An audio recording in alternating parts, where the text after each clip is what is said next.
There is something standing in the Canadian wilderness that nobody talks about.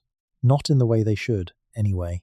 You can find it in scattered journal footnotes, in the cautious language of government-funded excavation reports, in the strange silences between what field researchers describe in their field notes and what eventually gets published in the official record. Enormous stones, deliberately arranged, carvings that predate any civilization that supposedly had the tools to make them. Alignments so precise they track solstices and lunar cycles with an accuracy that embarrasses modern surveyors. And yet, if you ask most Canadians what they know about their country's megalithic heritage, they will look at you the way you look at someone who just claimed to have seen a ghost, politely uncertain, quietly dismissive. If you're watching this to fall asleep, that's exactly why I make these videos. Maybe subscribe and let me know, where are you right now and what time is it? The story of Canada's ancient stones is not a simple story. It does not begin with a dramatic discovery or a headline that shocked the world. It begins the way most buried truths begin, quietly, at the edges of accepted thought, in the field notes of researchers who noticed something they were not supposed to notice, in the oral histories of Indigenous nations who have been saying the same things for 10,000 years, while academic institutions politely nodded and changed the subject. It begins in places most Canadians have never visited, and in some cases have never even heard of. Rocky outcrops in Quebec's Laurentian Highlands, where the stones are arranged in patterns that echo Neolithic structures found across the Atlantic. Coastal formations in British Columbia, where the tide line marks the edge of what was once a thriving culture, whose architecture we are only beginning to understand.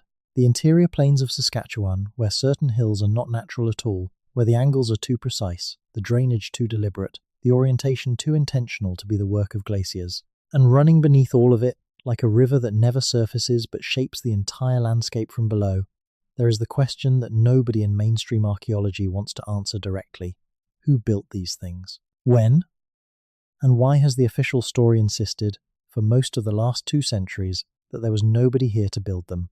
The answer to that last question is not complicated, but it is uncomfortable. The narrative of pre-Columbian North America that dominates textbooks, museum exhibits, and documentary television was constructed largely by European scholars in the 19th century. It was constructed at a time when those scholars had significant institutional, political, and cultural incentives to portray the indigenous populations of North America as having arrived recently, as having lived in relatively simple social arrangements, and as having left no monuments worth studying.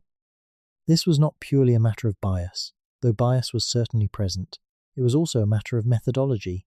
Early archaeologists working in Canada were operating with limited dating technology, limited access to remote sites, and limited willingness to engage seriously with what Indigenous oral traditions had to say about deep history. They looked at a landscape full of evidence, and they saw what their framework allowed them to see, which was, by and large, not very much. What has changed in the decades since is not the landscape. The stones are still there. The carvings are still there. The alignments are still there. What has changed is our ability to date them, to analyze them, to map them from satellites and compare them to structures on the other side of the Atlantic, to run ground-penetrating radar beneath the soil and find the outlines of walls and foundations that nobody knew existed. What has changed is the slow, grinding acknowledgement, still deeply incomplete, still fiercely contested, that the pre-Columbian history of Canada is far more complex, far older, and far more architecturally sophisticated than the textbooks have ever admitted. Tonight, we are going to walk through that history together. We are going to start at the beginning, which is not where most people think the beginning is. We are going to travel from the Pacific coast to the Atlantic shore, from the subarctic to the Great Plains, and we are going to look at what is actually there when you stop looking through the lens of a narrative that was built to serve purposes other than the truth. Some of what we find will be genuinely uncertain. Good history is honest about uncertainty. Some of what we find will be startling. And some of what we find will raise questions that current archaeology cannot answer. Questions that the discipline is only beginning to acknowledge it should be asking. Pull the blanket up. Let the room get quiet, because this is a long story and it deserves to be told slowly. The first thing you need to understand about Canada's relationship with its own ancient history is that the country itself is a relatively recent political construction built on top of an extraordinarily old landscape. The Canadian Shield, that vast expanse of ancient Precambrian rock that underlies most of the country's eastern interior, is among the oldest exposed geology on the surface of the Earth. Parts of it are nearly 4 billion years old. The land itself is ancient beyond comprehension, and the humans who have lived on that land have been shaping it, marking it, building on it, and drawing meaning from it for a span of time that dwarfs the entire recorded history of Europe. The conventional academic estimate for the peopling of the Americas has shifted dramatically over the last 40 years. When most of us were in school, the Clovis first model dominated. The idea was straightforward enough to explain. Around 13,000 years ago, at the end of the last ice age, a land bridge opened across what is now the Bering Strait. Groups of people from Northeast Asia walked across that bridge and spread rapidly south through the interior of North America. These were the first people. Everything that came before them was ice and silence. That model is now known to be wrong. Not slightly wrong, significantly wrong. The evidence against it has been accumulating for decades. Monteverde in Chile contains a well-documented human habitation site dating to at least 14,600 years ago, and some layers of the site suggest occupation going back 20,000 years or more. Huaca Prieta in Peru has yielded evidence of human presence dating to 15,000 years ago.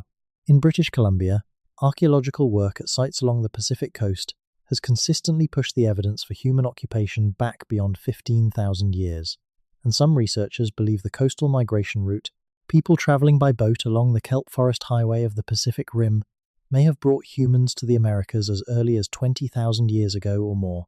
What does this mean for Canada? It means that the land now called Canada has been continuously occupied by human beings for a minimum of 15,000 years, and almost certainly longer.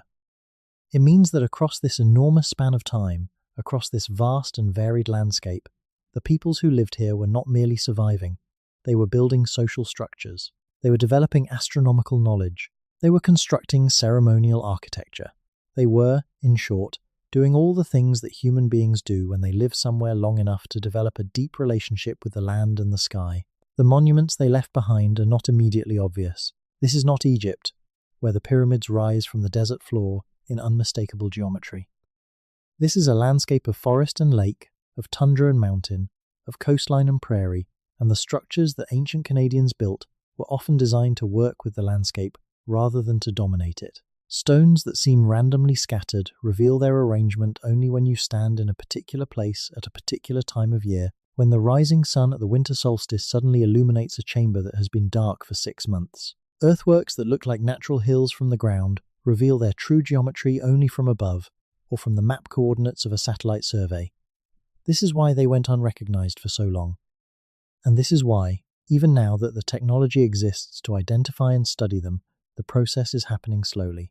Too slowly, many argue. To begin to understand what Canada's megaliths actually are, it helps to start with what the word megalith means. The word comes from the Greek, mega meaning great or large, lithos meaning stone. A megalith is, at its most basic, a large stone, used in construction or ceremonial contexts by prehistoric peoples.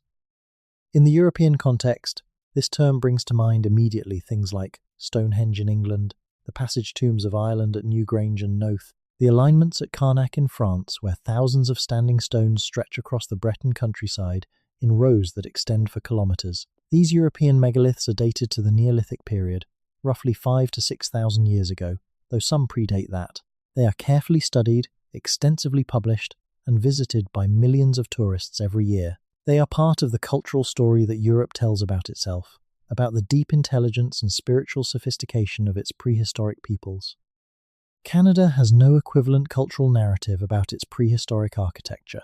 The country's official relationship with its own ancient stones is, to put it charitably, underdeveloped. There are a handful of sites that have received sustained academic attention. There are many more that have been noted in passing and then quietly set aside. And there are a great number that remain known only to Indigenous communities, to local historians with a particular passion for the subject, and to a small network of independent researchers whose work exists largely outside the mainstream archaeological literature. This is not because the structures are not there. They are there. This is because studying them seriously has implications that the mainstream narrative of Canadian prehistory has not, until very recently, been willing to accommodate. Let us begin at the place where the evidence is perhaps most striking and least disputed. Let us begin in Quebec. The Laurentians are a range of old, worn mountains north of the St. Lawrence River, some of the oldest mountains on Earth. They are not dramatic in the way that young mountain ranges are dramatic. There are no sharp peaks, no glaciers clinging to vertical faces. The Laurentians have been worn down by time into rounded hills and broad valleys, densely forested, laced with lakes and rivers. They are beautiful in a quiet, ancient way, and within them, on ridgelines and hilltops that offer clear sightlines to the horizon, there are stones. Not just any stones. The Canadian Shield is covered in stone, but these are stones that have been moved, that have been arranged, that have been positioned with an intentionality that becomes unmistakable once you train your eye to see it. Upright stones of considerable size, standing in formations that archaeoastronomers, researchers who study the relationship between ancient architecture and celestial events, have identified as solar and lunar markers. Flat stones laid in positions that align with sunrise and sunset at the solstices. Cairns, those carefully stacked piles of stone that appear in so many ancient cultures around the world, that mark high points and prominent features of the landscape with a consistency that speaks of organized effort and shared purpose. The most extensively documented of these Quebec sites is not a single structure, but a complex, a constellation of features spread across a broad area of the Laurentian Highlands. Researchers who have spent years mapping and measuring this complex have described it in terms that would not be out of place in a report from the British countryside or the Atlantic coast of France. Standing stones ranging from 1 to 4 meters in height. Alignments that track the movements of the sun through the year with a precision that requires both significant observational knowledge and sophisticated engineering. Associated underground features, cavities beneath certain stone groupings that may have served ritual or storage functions. The question of who built this complex is where things become contested. The uncomplicated answer that most professional archaeologists would offer is that these features were created by indigenous peoples whose ancestors have occupied the region continuously for thousands of years, and that they represent ceremonial and practical traditions that are part of the living heritage of those nations. This answer is probably correct in broad outline. The Algonquian-speaking peoples of the Laurentian region have deep roots in this landscape, and their traditions include extensive knowledge of astronomy, geography, and stoneworking. But the timeline is where the official story starts to get uncomfortable. The dating evidence for the oldest stone features in the Laurentians suggests ages that significantly predate the accepted timeframes for complex ceremonial architecture in North America. Some features appear to have been in continuous use for thousands of years, with different phases of construction layered on top of one another. The deepest layers, the oldest foundations, the original placements of the largest stones, these are pointing toward dates that push back hard against the conventional chronology of North American prehistory. And then there are the carvings, petroglyph, another word with Greek roots, petro, meaning stone, glyph, meaning carved mark or symbol. The rock carvings of Canada are not a secret. They appear in provincial heritage registers, in museum exhibits, in the tourism materials of countless communities from coast to coast. They are acknowledged. What is less straightforwardly acknowledged is what some of them actually show and what the implications of that are. There are petroglyphs in Ontario, in the area of Peterborough, that have been dated conservatively to between 500 and 3,000 years of age.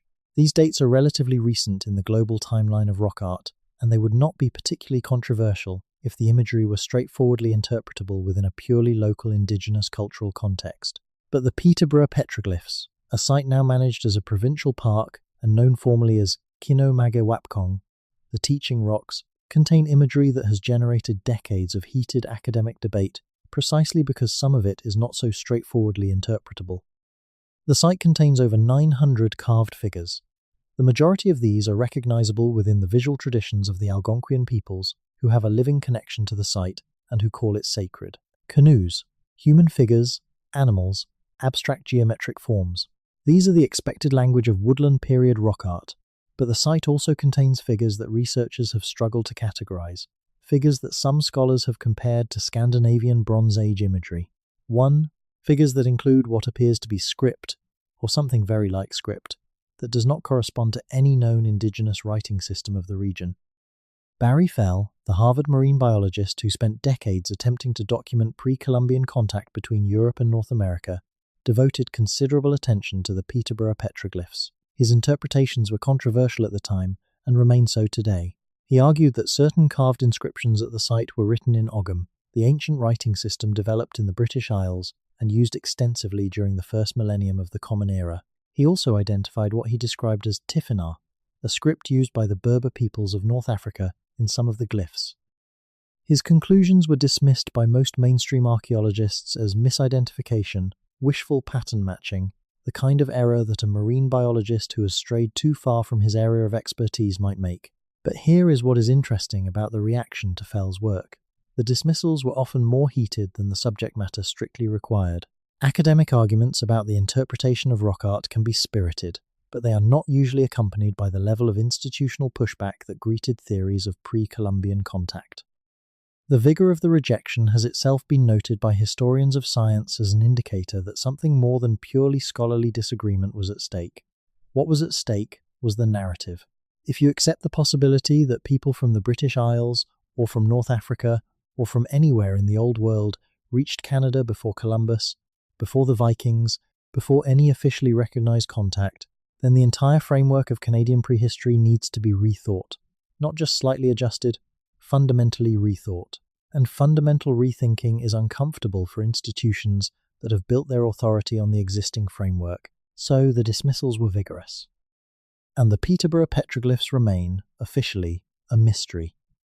Let us move west. From the rocky highlands of Quebec and the ancient Shield of Ontario, let us travel to the open country of the Prairie Provinces, to Saskatchewan and Alberta, where the land flattens and the sky becomes enormous, and the evidence for sophisticated prehistoric culture takes a different form. The medicine wheels of the Canadian prairies are perhaps the most widely known evidence of pre-Columbian ceremonial architecture in the country, though they are rarely described in those terms. The name medicine wheel comes from European observers who encountered these structures in the late 19th century and who used the term medicine in the broad and somewhat condescending sense that early anthropologists applied to anything that seemed to have a ceremonial or spiritual function among indigenous peoples. The structures themselves are something more precise and more interesting than the name suggests. A medicine wheel, in the generic sense, is a stone arrangement consisting of a central cairn surrounded by a circular outer ring of stones, with a series of lines or spokes of stone radiating outward from the center to the rim. They are found across the northern Great Plains, on both sides of the Canada-United States border, but the Canadian examples are among the oldest and most architecturally complex. The Majorville cairn in Alberta is often cited as the oldest continuously maintained ceremonial structure in North America. Its central cairn has been dated to approximately 5,000 years ago, making it roughly contemporaneous with Stonehenge. Its outer ring and spoke system accumulated over thousands of years as successive generations added to the structure, maintaining it, augmenting it, incorporating it into their ceremonial life. 5,000 years. Sit with that number for a moment.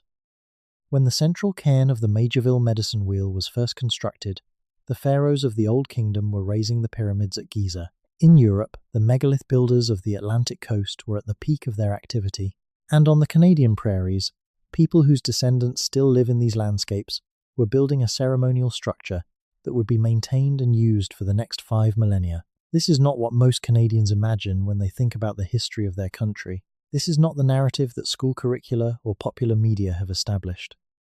And yet it is what the evidence shows when the evidence is allowed to speak without having to conform to a preconceived timeline. The astronomical function of the medicine wheels has been the subject of serious scholarly research for several decades.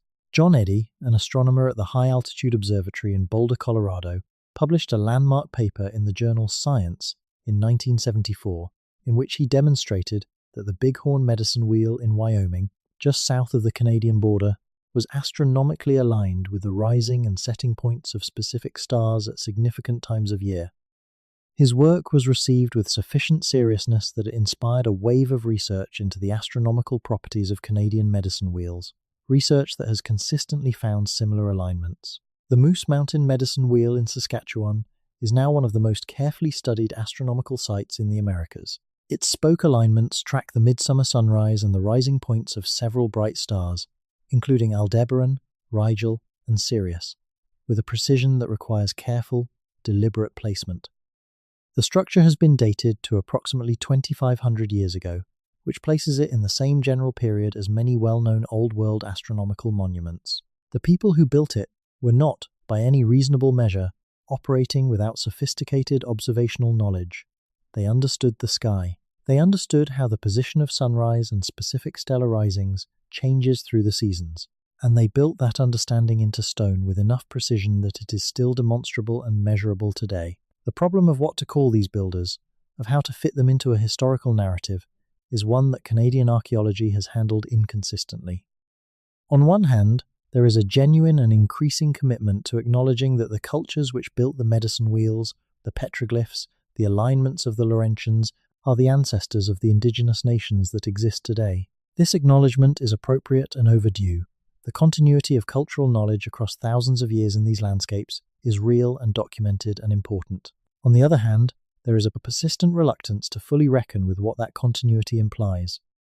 If the Algonquian peoples of the Laurentians are the descendants of the people who built the oldest stone structures in that region, and if those structures are as old as the dating evidence suggests, then we are talking about organized ceremonial architecture in Canada that predates the development of complex state societies in Europe. We are talking about astronomical knowledge that was sophisticated enough to build enduring stone markers of celestial events. We are talking about a level of cultural complexity that the word hunter-gatherer, the term most often applied to pre-agricultural North American societies, was never designed to capture and routinely fails to convey.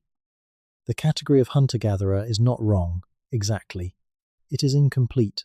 It describes an economic subsistence strategy, a way of obtaining food, and it says nothing about social complexity, architectural ambition, astronomical knowledge, or spiritual sophistication. Many of the most complex and intellectually rich cultures in human history have been non-agricultural. The assumption that agriculture is a prerequisite for civilization, for the development of monuments and astronomy and organized religion and sophisticated material culture, is a bias built into the mainstream historical narrative that the evidence from Canada, among many other places, does not support. Peoples who do not farm can still have deep knowledge of the stars. Peoples who move seasonally through a landscape can still build permanent ceremonial structures at specific sacred sites. Peoples without writing systems can still accumulate and transmit detailed environmental, astronomical, and geographical knowledge across many generations. The oral traditions of the Indigenous nations of Canada carry this knowledge in forms that are still partially accessible, still partially alive, even after the devastating cultural disruptions of the colonial period.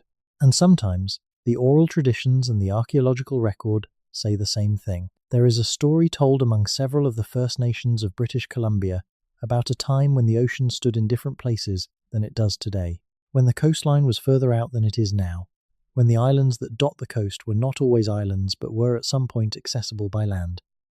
These stories describe settlements, villages, important places, in locations that are now beneath the sea. For a long time, these stories were treated by outside researchers the way that oral traditions have often been treated, as metaphorical, as mythological, as culturally important but not literally descriptive of actual events. Then marine archaeologists began diving along the British Columbia coast and finding exactly what the stories described: submerged settlement features, underwater sites with stone tools, organic material, the remnants of human occupation in locations that are now under 50, 70, 100 feet of salt water. This was not a surprise to the people whose traditions had been preserving this knowledge. It was a surprise to the academic institutions that had been politely dismissing those traditions for generations. The submerged sites of the British Columbia coast are directly relevant to the question of megalithic architecture because they fundamentally change the calculus of what we can and cannot know about the prehistoric built environment of Canada. If significant portions of the coastal landscape where ancient peoples lived, built, and maintained ceremonial structures are now underwater, then the visible record of what was built on land represents only a fraction of the total built environment. We are looking at what survived above the waterline through 15,000 or more years of change. Everything else, the settlements and structures that occupied the coastal plains and terraces that were gradually inundated as glacial ice melted and sea levels rose, is hidden from us beneath the waves. This applies not only to the Pacific coast, it applies to the shores of Hudson Bay, where sea levels have been rising and falling dramatically for millennia, as the land itself, still rebounding from the immense weight of Ice Age glaciers, continues its slow upward movement. It applies to the Gulf of Street, Lawrence and the Atlantic coast of Nova Scotia and Newfoundland, where the combination of rising sea levels and, in some areas, subsiding land has placed ancient shorelines well below the current surface of the water. What was on those ancient coastlines? We do not know with any confidence. What we can say with confidence is that the places where prehistoric peoples preferred to live, the sheltered bays, the fertile intertidal zones, the river mouths where fresh water and salt water meet, the places richest in resources and most amenable to sustained settlement, are exactly the places that are now most likely to be underwater. The visible archaeological record is biased toward the places where people lived that happen to have remained above sea level, which means it is probably biased towards some of the less densely occupied and less architecturally developed parts of the ancient Canadian landscape. We are, in other words, looking at the archaeology of the margins, while the archaeology of the centers is hidden beneath the sea. It is worth pausing here to talk about the Great Lakes, because the Great Lakes are one of the most dramatic examples of a landscape that conceals its ancient history beneath its own surface. Lake Huron, the fifth largest lake in the world, contains within its waters a submerged landscape that was once dry land. During the period immediately following the last ice age, when the Great Lakes were still in the process of reaching their current configurations, the basin of what is now Lake Huron included a broad plain that was habitable land.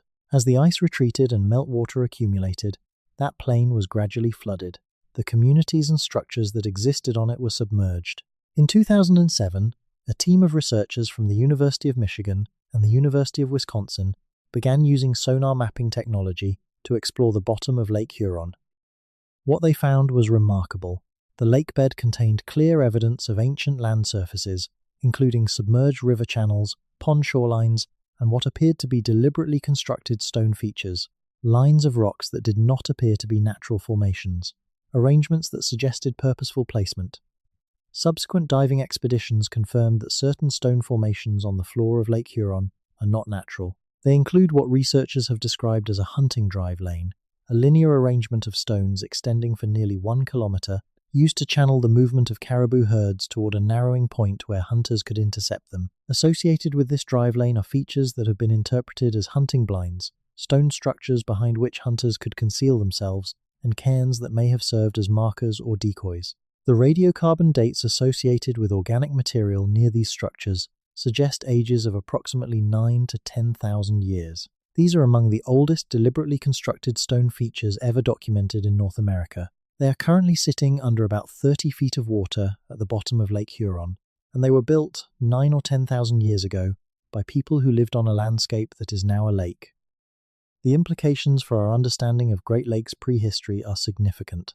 If people were building organized stone structures at the bottom of what is now Lake Huron 10,000 years ago, then the complexity and antiquity of human activity in this region is considerably greater than the conventional narrative suggests.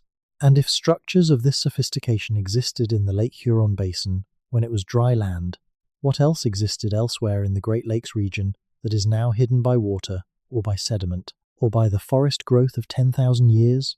The forest is part of the answer to why Canada's ancient history is so difficult to see. The eastern woodlands of Canada, the boreal forest that stretches from the Atlantic coast to the edge of the prairies, is one of the most extensive forest systems on Earth. It is also extremely good at hiding things.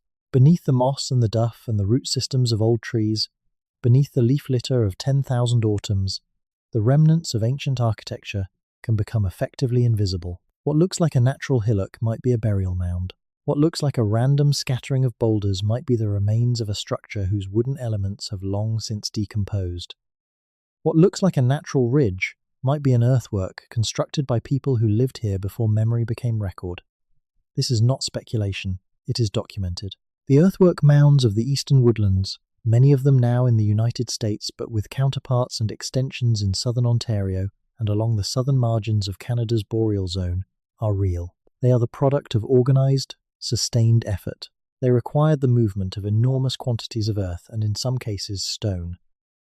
They were built and maintained over long periods by peoples whose social organization was considerably more complex than the term hunter-gatherer implies, and whose architectural ambition was, in some ways, comparable to that of contemporaneous Old World cultures. The Hopewell tradition, which flourished from roughly 2,000 to 1,500 years ago, and which produced some of the most elaborate earthwork complexes in the world, extended into southern Ontario. The Great Serpent Mound at Peterborough, an ephemeral mound in the shape of a serpent that stretches for roughly 60 meters, is the northernmost known example of a serpent mound in North America and is associated with the Hopewell tradition.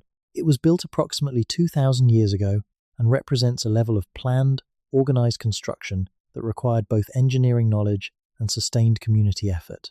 But the Hopewell tradition is itself not the oldest chapter of earthwork and mound construction in eastern North America. It was built on top of an even older tradition, the Adena culture, which itself preceded a still earlier period of complex ceremonial architecture. The roots of organized monument building in eastern North America extend back at least 3,000 to 4,000 years, and some researchers argue for an even deeper ancestry. And in Canada, the eastern edge of this tradition has barely been systematically explored. Let us talk about Nova Scotia, because Nova Scotia is a place where the evidence is particularly stubborn and particularly interesting and particularly difficult to explain within the conventional framework. Nova Scotia juts out into the North Atlantic like an outstretched arm. Its geology is ancient, part of an Appalachian terrain whose equivalents appear on the other side of the Atlantic in the Caledonian mountain belt of Scotland and Ireland and Scandinavia. The rocks of Nova Scotia and the rocks of the Scottish Highlands were once part of the same mountain range, before the opening of the Atlantic Ocean separated them by several thousand kilometers of water. This is not mythology, this is plate tectonics. What is less settled is whether the geological connection between Nova Scotia and the British Isles ever had any human counterpart, whether people crossed the Atlantic before the Viking voyages to Newfoundland in the 10th century, whether the megalith building cultures of Neolithic Britain and Ireland had any connection, contact, or counterpart on the other side of the ocean. The mainstream answer is no. The mainstream answer is that while the geological connection is real and documented, the cultural connection is not. That the apparently similar stone structures found in Nova Scotia and in Britain are the product of convergent cultural evolution, of different peoples independently arriving at similar architectural solutions to similar ritual needs, and that the resemblances are superficial rather than structural. But the resemblances are not always superficial. And the mainstream answer is not always as confident as it sounds. There are chamber tombs in Nova Scotia. Not many, and they have not been studied with the systematic intensity that their counterparts in Ireland or Brittany have received. But they exist. Stone chambers constructed of large flat slabs, with passages or entrances that align with celestial events at significant times of year. Stone chambers whose structural characteristics, the way they are roofed, the way they are oriented, the way they manage water and light and sound, are strikingly similar to Neolithic passage graves in the Atlantic regions of Europe. The official position on these structures varies. In some cases, they are attributed to colonial-era settlers, Europeans of the 17th or 18th century, who built root cellars or storage chambers and used the most readily available material, which was stone. In some cases, they are attributed to indigenous peoples, without specifying when or by which cultural tradition they were constructed. In some cases, they are simply listed as being of unknown origin and of uncertain date, which is a polite way of saying that nobody knows and that nobody has invested sufficient resources in finding out. The root cellar explanation is, in some cases, plausible. European colonists in the 17th century did build underground storage chambers of stone, but the root cellar explanation does not easily accommodate all of the structures.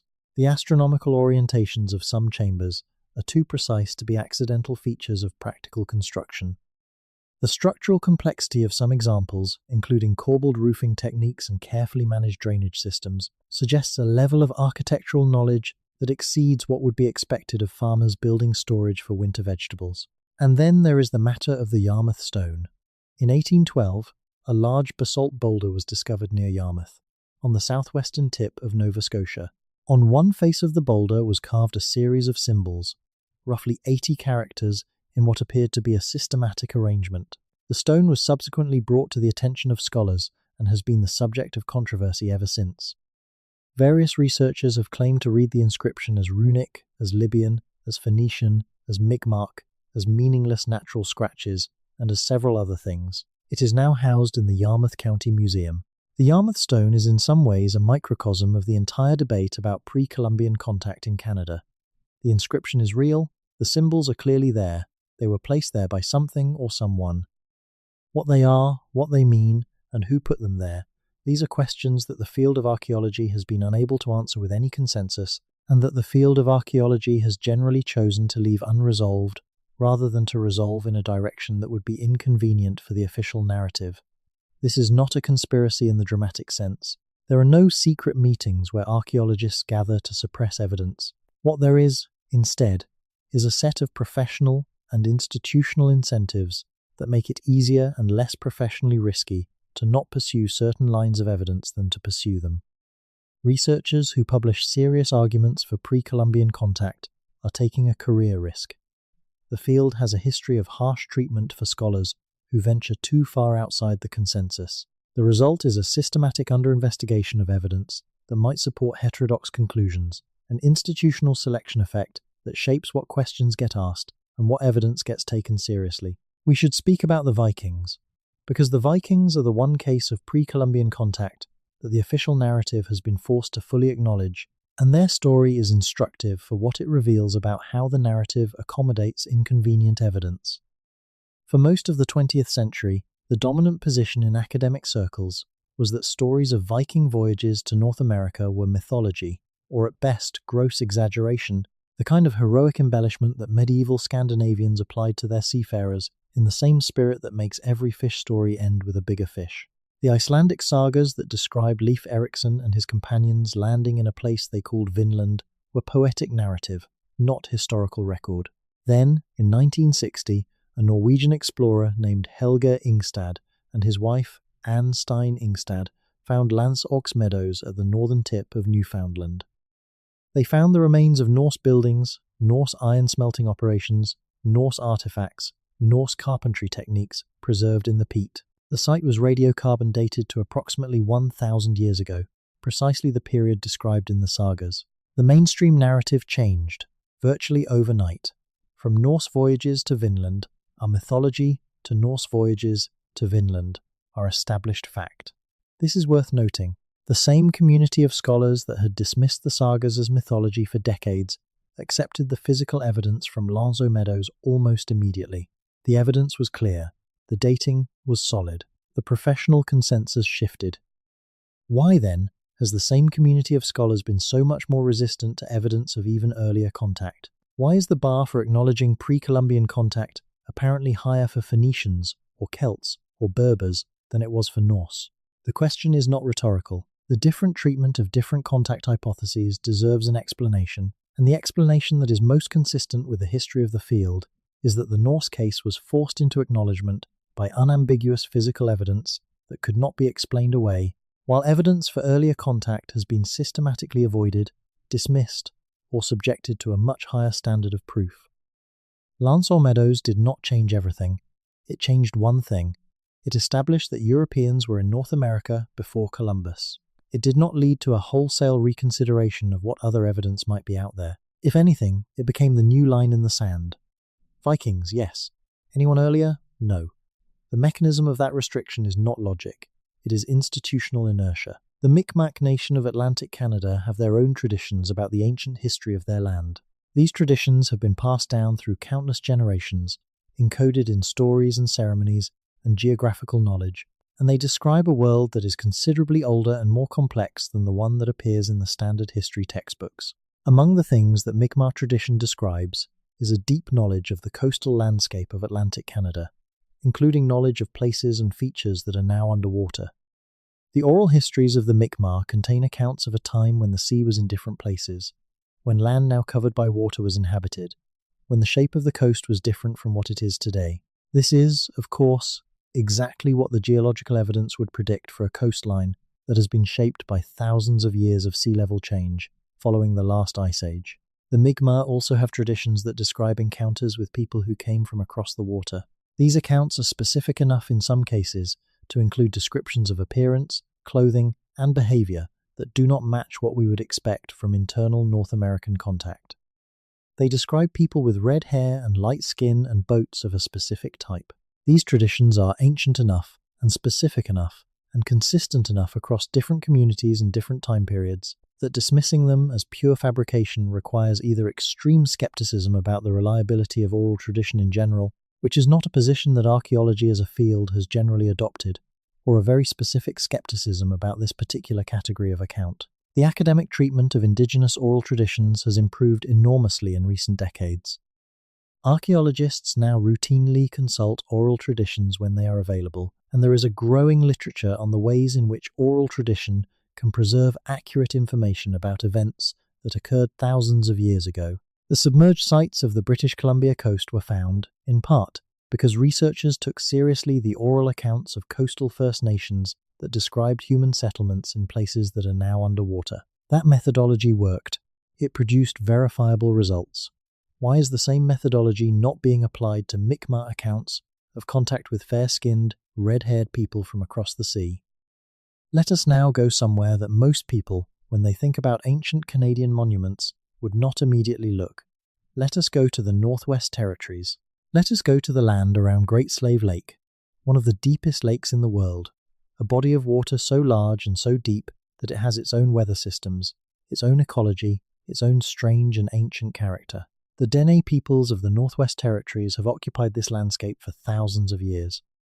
Their oral traditions are among the richest and most complex in North America, preserving knowledge of astronomy, ecology, navigation, and history in forms that have been partially documented by ethnographers and linguists, and that continue to be transmitted within Dene communities today. The Dene word for the Milky Way translates, roughly, as the backbone of the sky, and the significance of that metaphor. The sense of the sky as a structural thing, with anatomy and orientation, points toward a cosmological sophistication that permeates Dene traditions at every level. In the landscape around Great Slave Lake, there are stone features that have not been systematically studied. This is partly because the region is remote. It is partly because the permafrost that covers much of the landscape makes excavation extremely difficult and expensive. And it is partly because the academic infrastructure for studying ancient monuments in the Northwest Territories is thin. There are very few archaeologists whose professional focus is the subarctic interior of Canada, and the ones who do work there are stretched thin across an enormous and barely explored territory.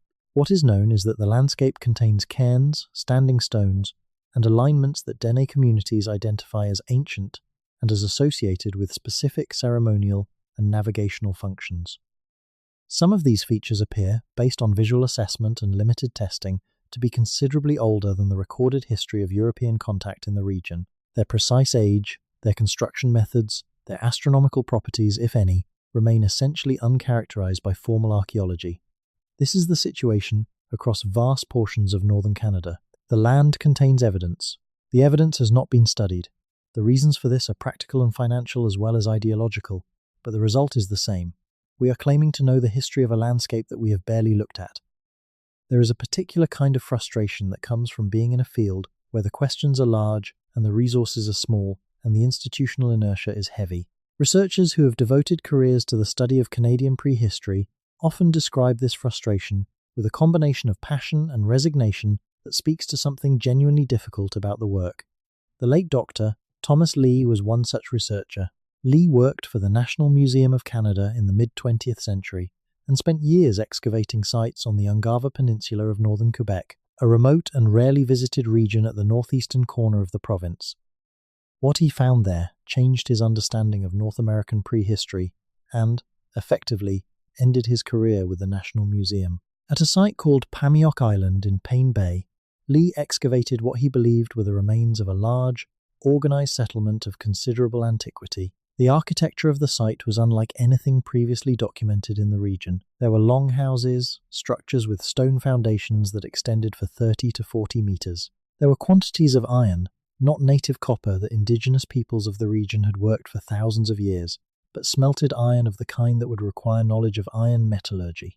And there were artifacts that Lee could not fit into any known indigenous cultural tradition of the area. Lee's interpretation was that Pamioc Island represented evidence of Norse settlement in northern Quebec, possibly related to the Vinland voyages described in the sagas, but extending further north and west than Lance or Meadows. He published his findings and his interpretation, and the response from the mainstream archaeological community was sharp and largely hostile. His dates were questioned, his interpretations were challenged. His career at the National Museum effectively ended, and his work was largely set aside for decades. What is striking about the Pamioc Island case is not whether Lee's specific interpretation was correct. It may or may not have been. The Norse interpretation is contested. What is striking is what happened to the evidence he found. The site exists. The structures he excavated are real. The artifacts he recovered are housed in collections. But the systematic follow-up study that the site demanded, the extensive radiocarbon dating, the comprehensive artifact analysis, the architectural survey, the kind of sustained investigation that would be applied immediately to a site of comparable complexity and mystery in Europe was never done. Or if it was done, the results were not published in a way that has entered the mainstream literature. Thomas Lee died in 1982. The stones he excavated on Pamiok Island are still there. The questions he raised have not been answered. The Canadian Arctic has its own megalithic tradition, one that is better documented than most of what we have been discussing, partly because the treeless landscape of the tundra makes stone features more immediately visible than they are in the forested south, and partly because the Inuit peoples of the Arctic have maintained a living connection to these structures that has made it more difficult to simply ignore them. The Inukshuk is perhaps the most widely known of Canada's ancient stone traditions, largely because it became the logo of the 2010 Winter Olympics in Vancouver.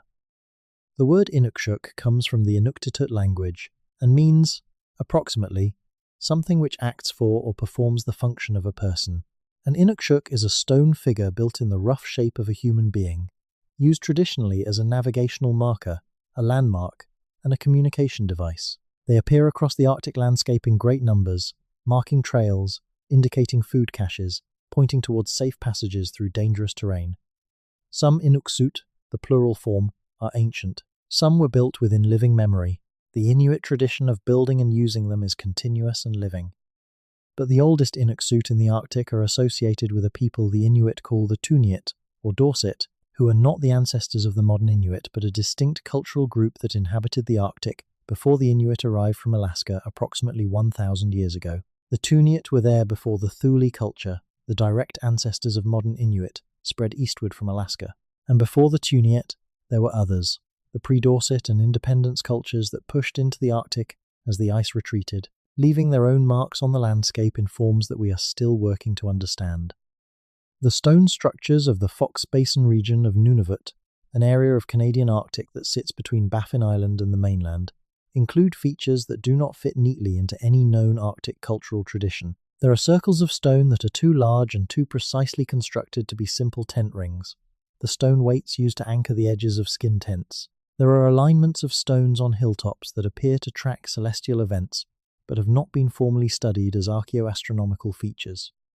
There are large cairns in locations that are not obviously practical, not marking trails or caches, but standing at prominent points in the landscape, as though marking something about the landscape itself, something topographic or cosmological or both. The Dorset people who built some of these features were remarkable in ways that are increasingly being recognized by the archaeological community. They survived in the Arctic for approximately 3,000 years in conditions of extraordinary harshness. They were skilled sculptors who produced small carved figures in ivory and bone, figures of extraordinary quality and emotional expressiveness. They were expert hunters who developed specialized technologies for hunting seals at their breathing holes in the sea ice, a technique that requires patience, knowledge, and physical skill of a very high order. And they built things in stone, things that have survived in the tundra for thousands of years, that we have not yet studied with the thoroughness they deserve. Let us return to British Columbia, because the west coast of Canada has its own deep and complex archaeological history that is only beginning to be explored at the depth it requires. The coastal peoples of British Columbia, the nations that European explorers encountered in the 18th century and that are still present today, Haida, Tlingit, Tsimshian, Heiltsuk, Nuchar Nulth, Coast Salish, and many others, had developed social structures and artistic traditions of extraordinary complexity. When European ships first made contact with them, these peoples were living in large permanent villages, operating sophisticated long-distance trade networks, producing monumental carved wooden architecture, including the totem poles that have become iconic symbols of the region, and maintaining elaborate ceremonial lives organized around potlatch festivals and complex social hierarchies. The archaeological record confirms the antiquity of this complexity. Sites along the British Columbia coast show continuous occupation extending back at least 10,000 years, and some sites show evidence of occupation going back 15,000 years or more, to the period when glacial ice was still retreating from the coastal mountain ranges. The oldest of these sites are on the outer coast of Haida Gwaii, the archipelago off the northern coast of British Columbia that was one of the few ice-free refugia on the Pacific coast during the last glacial maximum. Haida Gwaii, the islands of the Haida people, may have been one of the places where humans first established themselves on the North American coast as they moved south along the Kelp Highway from Asia. In this context, the stone architecture of the British Columbia coast takes on additional significance. There are stone fish traps along the coast, elaborate systems of stone walls in the intertidal zone that were designed to capture salmon and other fish as the tide receded, leaving them stranded in stone-walled pools where they could be harvested. These fish traps are not simple constructions. They are extensive engineered systems, sometimes covering several acres of intertidal zone, designed with a sophisticated understanding of tidal patterns, fish behavior, and stone construction. Some of them are very old. Some appear to have been in continuous use for thousands of years. There are also stone clam gardens, modified shell beaches where people deliberately moved stones to create conditions favorable for the growth of clams, an early form of mariculture or coastal aquaculture. The clam gardens are not monuments in the conventional sense. They are evidence of landscape modification for food production, evidence that the peoples of the British Columbia coast were actively managing their environment in ways that increased food security and supported larger and more settled populations than would otherwise have been possible. And there are features that are harder to categorize. Petroglyphs in locations that suggest astronomical function, facing the water in such a way that the rising or setting of significant celestial objects would appear to interact with the carved figures on the rock face. Stone enclosures whose function is not immediately apparent. Earthworks and terraces that appear too regular to be natural and whose purpose has not been determined. The challenge on the British Columbia coast is partly the preservation environment. The wet climate, the dense forest, the shoreline processes that constantly move sediment and reshape the intertidal zone. These work against the long-term survival of surface features in the way that the dry desert environment preserves features in places like the American Southwest. But they also work against discovery. Features that might be immediately obvious in an open, arid landscape are concealed under decades of forest growth, under the shifting gravels of the beach, under the kelp and barnacles of the intertidal zone. The coast is hiding its history, not maliciously but effectively. The work of finding and studying these hidden histories has been taken up by a range of researchers who operate at various distances from the mainstream archaeological community. Some are professional archaeologists working within universities or government agencies, constrained by the methodological and institutional norms of their field, but genuinely committed to expanding what is known. Some are independent researchers working without institutional support, motivated by personal fascination with the subject, and willing to go places and ask questions that professional constraints might make more difficult within the academy. And some are community researchers from indigenous nations, conducting their own investigations of their own heritage, often with knowledge and methods that the academic mainstream is only beginning to learn how to engage with. These different communities do not always work well together. The history of relations between academic archaeology and indigenous communities in Canada is complicated, marked by a long period in which indigenous knowledge was systematically devalued, in which archaeological excavations were conducted without community consent, and in which artifacts and human remains were removed from their contexts and placed in museum collections without regard for the people whose ancestors they belonged to. The legal and ethical frameworks governing this relationship have changed substantially, most significantly with the development of protocols around free, prior, and informed consent for research on indigenous lands, and with the repatriation of human remains and sacred objects from museum collections. But the legacy of that history shapes the current situation.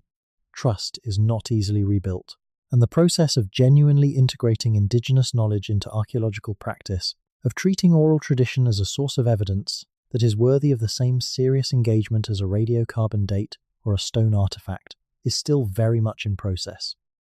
What this means for the study of Canada's ancient monuments is that a vast body of knowledge that has been maintained by the peoples who have lived with these structures for thousands of years, knowledge that includes specific information about the locations, the uses, the histories, and the meanings of ancient stone features, is available but not yet fully accessed. The Storlo Nation of the Fraser River Valley in British Columbia maintains detailed traditional knowledge about the landscape that includes accounts of features that have not been formally studied by archaeologists.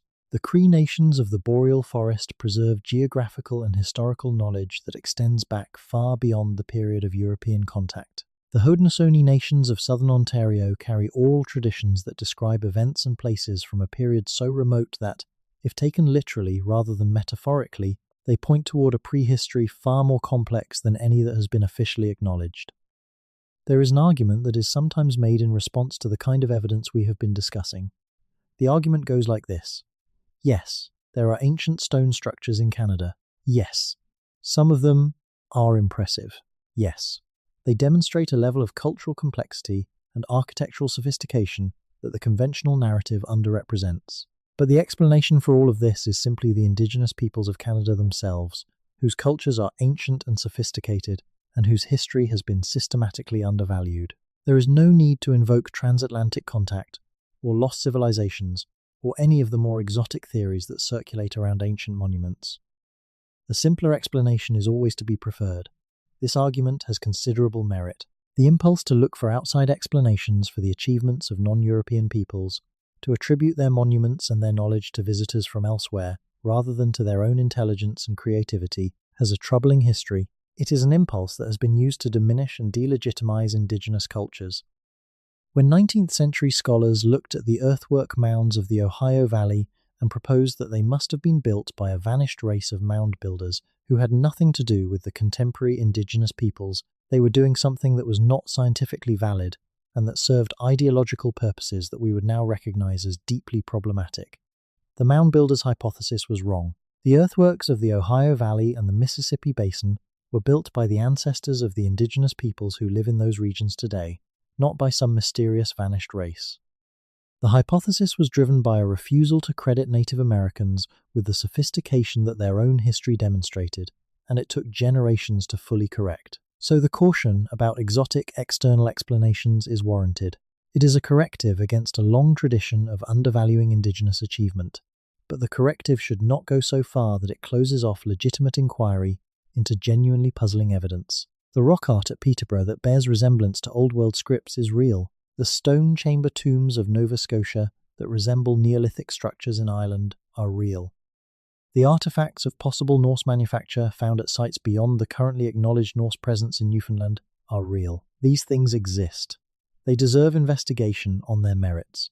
The choice is not between either indigenous peoples built everything and external contact played no role on the one hand, and on the other hand, external contacts explain everything that is otherwise inexplicable. Both of those positions are too simple. The actual situation, if we follow the evidence, is probably more like this. Canada's ancient history is the product primarily of the indigenous peoples who have lived here for thousands of years, whose cultural complexity and architectural sophistication has been systematically undervalued by the mainstream narrative. At the same time, the peoples of Canada were not completely isolated from the rest of the world. The Pacific coast was connected to the Asian continent across the Bering Land Bridge and through the coastal route. The Atlantic coast may have been reached by European seafarers at various periods before the accepted date of Norse contact.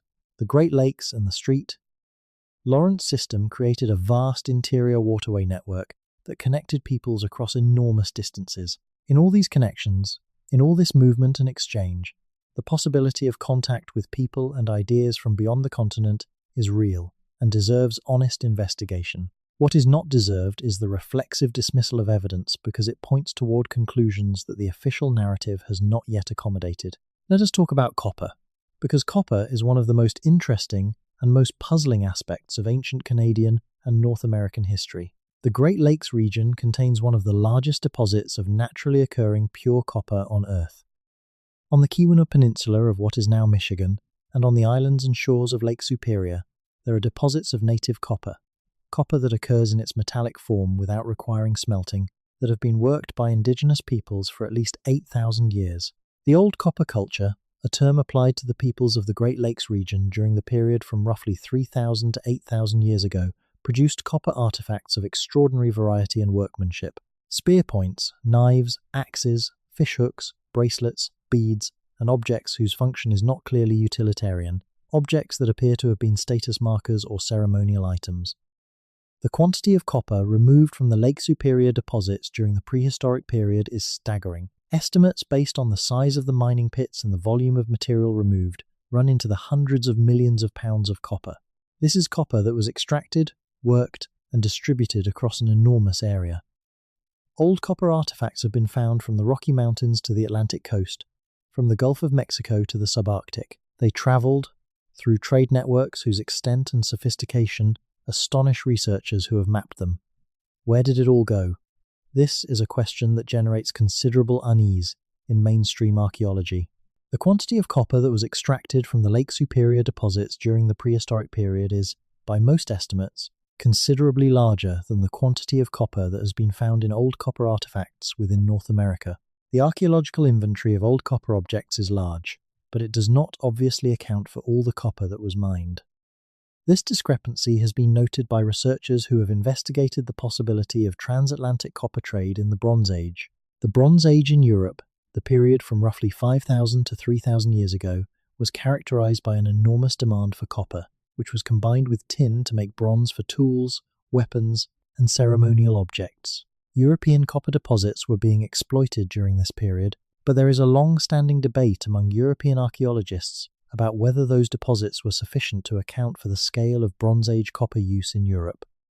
Could some of the copper in European Bronze Age artifacts have come from the Lake Superior deposits? The hypothesis has been advanced by several researchers, including the journalist and author Gavin Menzies, and, more substantively, by researchers in the field of archaeometallurgy who have attempted to trace the isotopic signature of copper in Bronze Age artifacts back to its geological source. The results of this research are contested, as is most of the evidence in this area, but they are not definitively negative. Some studies have found isotopic matches between Lake Superior copper and Bronze Age European artifacts.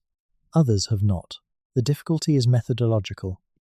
Isotopic analysis of copper is complicated by the fact that copper was frequently recycled and alloyed in ways that can obscure its original source. The most recent and methodologically sophisticated attempts to trace Bronze Age copper sources have reached inconclusive results, which is not the same as negative results. Inconclusive means we do not know, and we do not know is an honest and appropriate conclusion for a question that the available evidence genuinely cannot answer.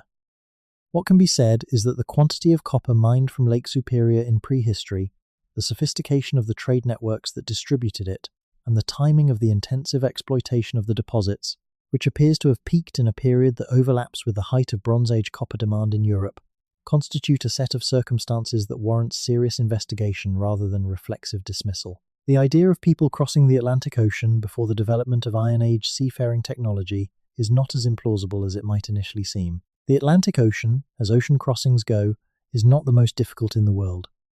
Its consistent wind and current patterns, which are driven by the subtropical high-pressure systems of both hemispheres, actually create natural pathways for crossing in both directions. Sailing east to west across the North Atlantic is easier in the northern latitudes, where the prevailing westerlies create significant sea states, but also consistent forward movement. Sailing west to east is easier in the southern latitudes, where the trade winds blow steadily from east to west and can be used, with appropriate navigation, to create a circular route. Experimental voyages have demonstrated that people with Neolithic technology, people with dugout canoes and hide boats, and basic astronomical navigation, could have made the Atlantic crossing and survived. Tim Severin's crossing of the Atlantic in a replica currach, an Irish hide boat of the type used in the early medieval period, demonstrated in 1976 and 1977 that open ocean crossings in that type of vessel were feasible. The voyage of the Ara, a replica Bronze Age sailing boat built for a research project, demonstrated that Mediterranean Bronze Age vessels were capable of ocean sailing. None of this proves that anyone actually crossed the Atlantic in prehistory. Capability is not the same as occurrence, but it removes one of the most common objections to the possibility, which is that people could not have done it. They could have. Whether they did is a different question, and it is a question that depends on the interpretation of evidence that is genuinely ambiguous, genuinely contested, and genuinely worth studying. The standing stones of Newfoundland have not received the attention they deserve. This is partly because Newfoundland's archaeological community is small and its resources are limited. It is partly because the island's rugged landscape and maritime climate make fieldwork challenging.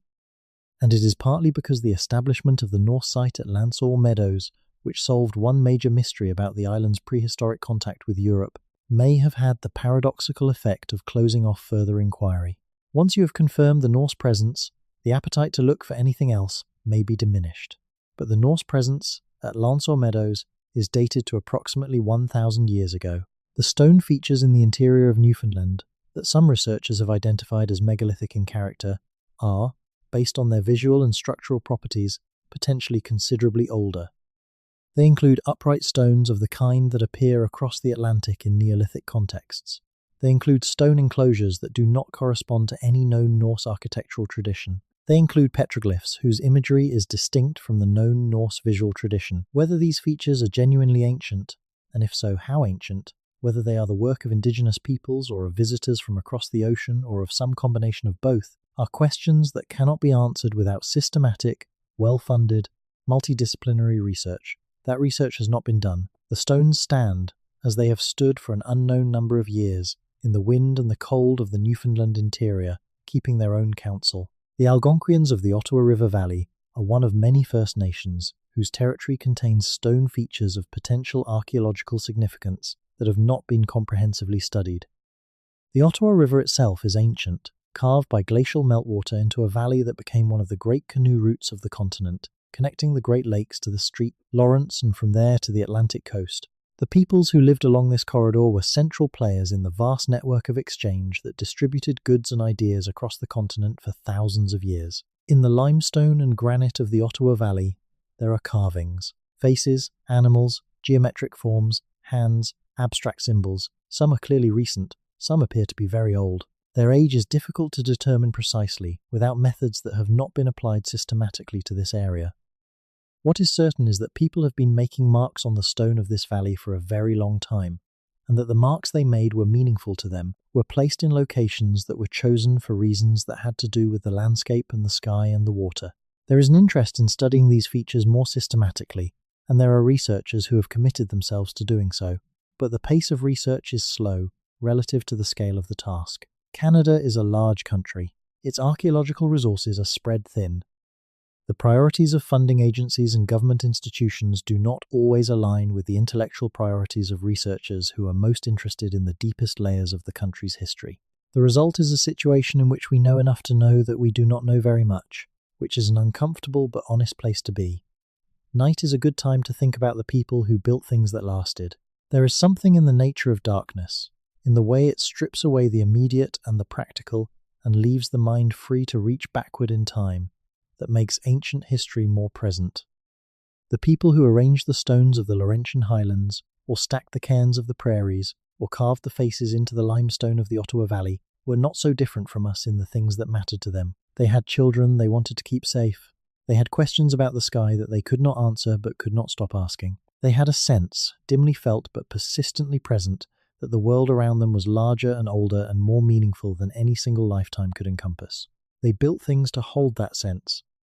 They built things that would last beyond them, that would tell the people who came after them that they had been here, that they had looked up at the same sky and found the same stars and had arranged stones in the landscape to mark the moments when the light behaved in ways that seemed important. We have not treated these things well. We have ignored them. We have misidentified them. We have attributed them to the wrong people and the wrong periods. We have let the forest grow over them and the sea rise up to claim them, and the institutional inertia of academic disciplines prevent them from being properly studied. But they are still there. The stones are patient. They have been waiting for this long already. One of the most intriguing and most underreported aspects of Canadian megalithic research is the work that has been done in Saskatchewan on what are called, in the dry technical language of government heritage documentation, lithic scatter sites. The term lithic scatter refers to deposits of stone artifacts on the surface, or in the shallow subsurface of the land, the detritus of human activity in stone tool-using cultures. But some of the lithic scatter sites in Saskatchewan are not simply deposits of stone tool debitage, the waste material from making tools. They are organized complexes, arrangements of stone that reflect deliberate planning and sustained effort. The Wanuskewin Heritage Park north of Saskatoon sits on a section of the South Saskatchewan River Valley that has been occupied continuously by Indigenous peoples for at least 6,000 years. The park's archaeological record includes medicine wheels, teepee rings, bison drive lanes, and evidence of repeated seasonal camps at specific favoured locations over thousands of years. The archaeological research conducted at Wanuskewin has been extraordinarily thorough by Canadian standards and has produced a picture of this particular landscape as a place of intense and continuous human activity over a span of time that humbles any sense of historical depth that European history offers. But Wanuskewin is the exception that proves the rule. It has received sustained research attention partly because it is now a heritage park, with a mandate to preserve and interpret its archaeological record. The vast majority of Saskatchewan's ancient landscapes have not received that attention. The grasslands of the Great Plains, the river valleys and lake shores of the Precambrian Shield's western edge, the hills and coulées of the interior plateau, these are dotted with stone features that have been noted, classified, and set aside for later study that in many cases has not yet come. The archaeoastronomy of the Canadian prairies is a field that sits at the intersection of astronomy, archaeology, and Indigenous knowledge, and it has been slowly developing a body of knowledge about the sophistication of ancient skywatching in this part of the world that is finally beginning to receive the recognition it deserves. The work of researchers like David Vogt, who has spent decades documenting the astronomical alignments of stone structures on the Canadian prairies, and of collaborators who have combined his observational work with Indigenous knowledge holders' accounts of the traditions associated with specific sites, has produced a picture of the ancient prairie skywatchers as people of profound observational skill and intellectual sophistication. The medicine wheels, the stone alignments, the cairns and markers that dot the high points of the prairie landscape, these are not random or casual constructions.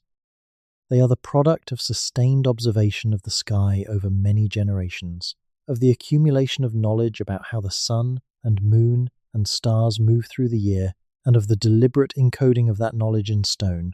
This is what archaeoastronomers call observational infrastructure. Not telescopes, obviously, not in any sense that the word telescope has in modern astronomy, but something analogous. Physical arrangements of stone that allow a knowledgeable observer to track the movements of celestial bodies with precision, to determine the dates of solstices and equinoxes and the rising of specific stars, to maintain a calendar of events that organize the ceremonial and practical life of a community. The parallels with Old World archaeoastronomy are striking. Stonehenge in England is the most famous example of a structure whose astronomical alignments are now well documented and widely acknowledged. But Stonehenge is one node in a much larger network of Neolithic and Bronze Age astronomical sites across Britain and the Atlantic coast of Europe. Researchers have described this network as a distributed observing system, a set of interrelated sites whose combined function was to track celestial events across the year and to encode that knowledge in the landscape in a form that could be read by people who had been taught how to read it. The Canadian prairie medicine wheels may represent the same kind of distributed observing system in a North American context. Not a single Stonehenge, but a network of related sites, built and maintained over generations, whose combined function was to track the sky and encode that knowledge in the land. If this interpretation is correct, the implications are significant. It means that the astronomers of the ancient Canadian prairies were engaged in a project of knowledge building that was comparable in intellectual ambition and in scale to anything happening in the Old World during the same period. It means that the traditional division between complex, astronomically sophisticated Old World civilizations and simpler, unsophisticated New World cultures is not a reflection of reality, but an artifact of the narrative we have been telling about the world's prehistory. We have been circling, through this long night of story and question, around a central tension between what the evidence shows and what the official narrative allows. Between the complexity of Canada's ancient past and the simplicity of the story that most Canadians have been told about it.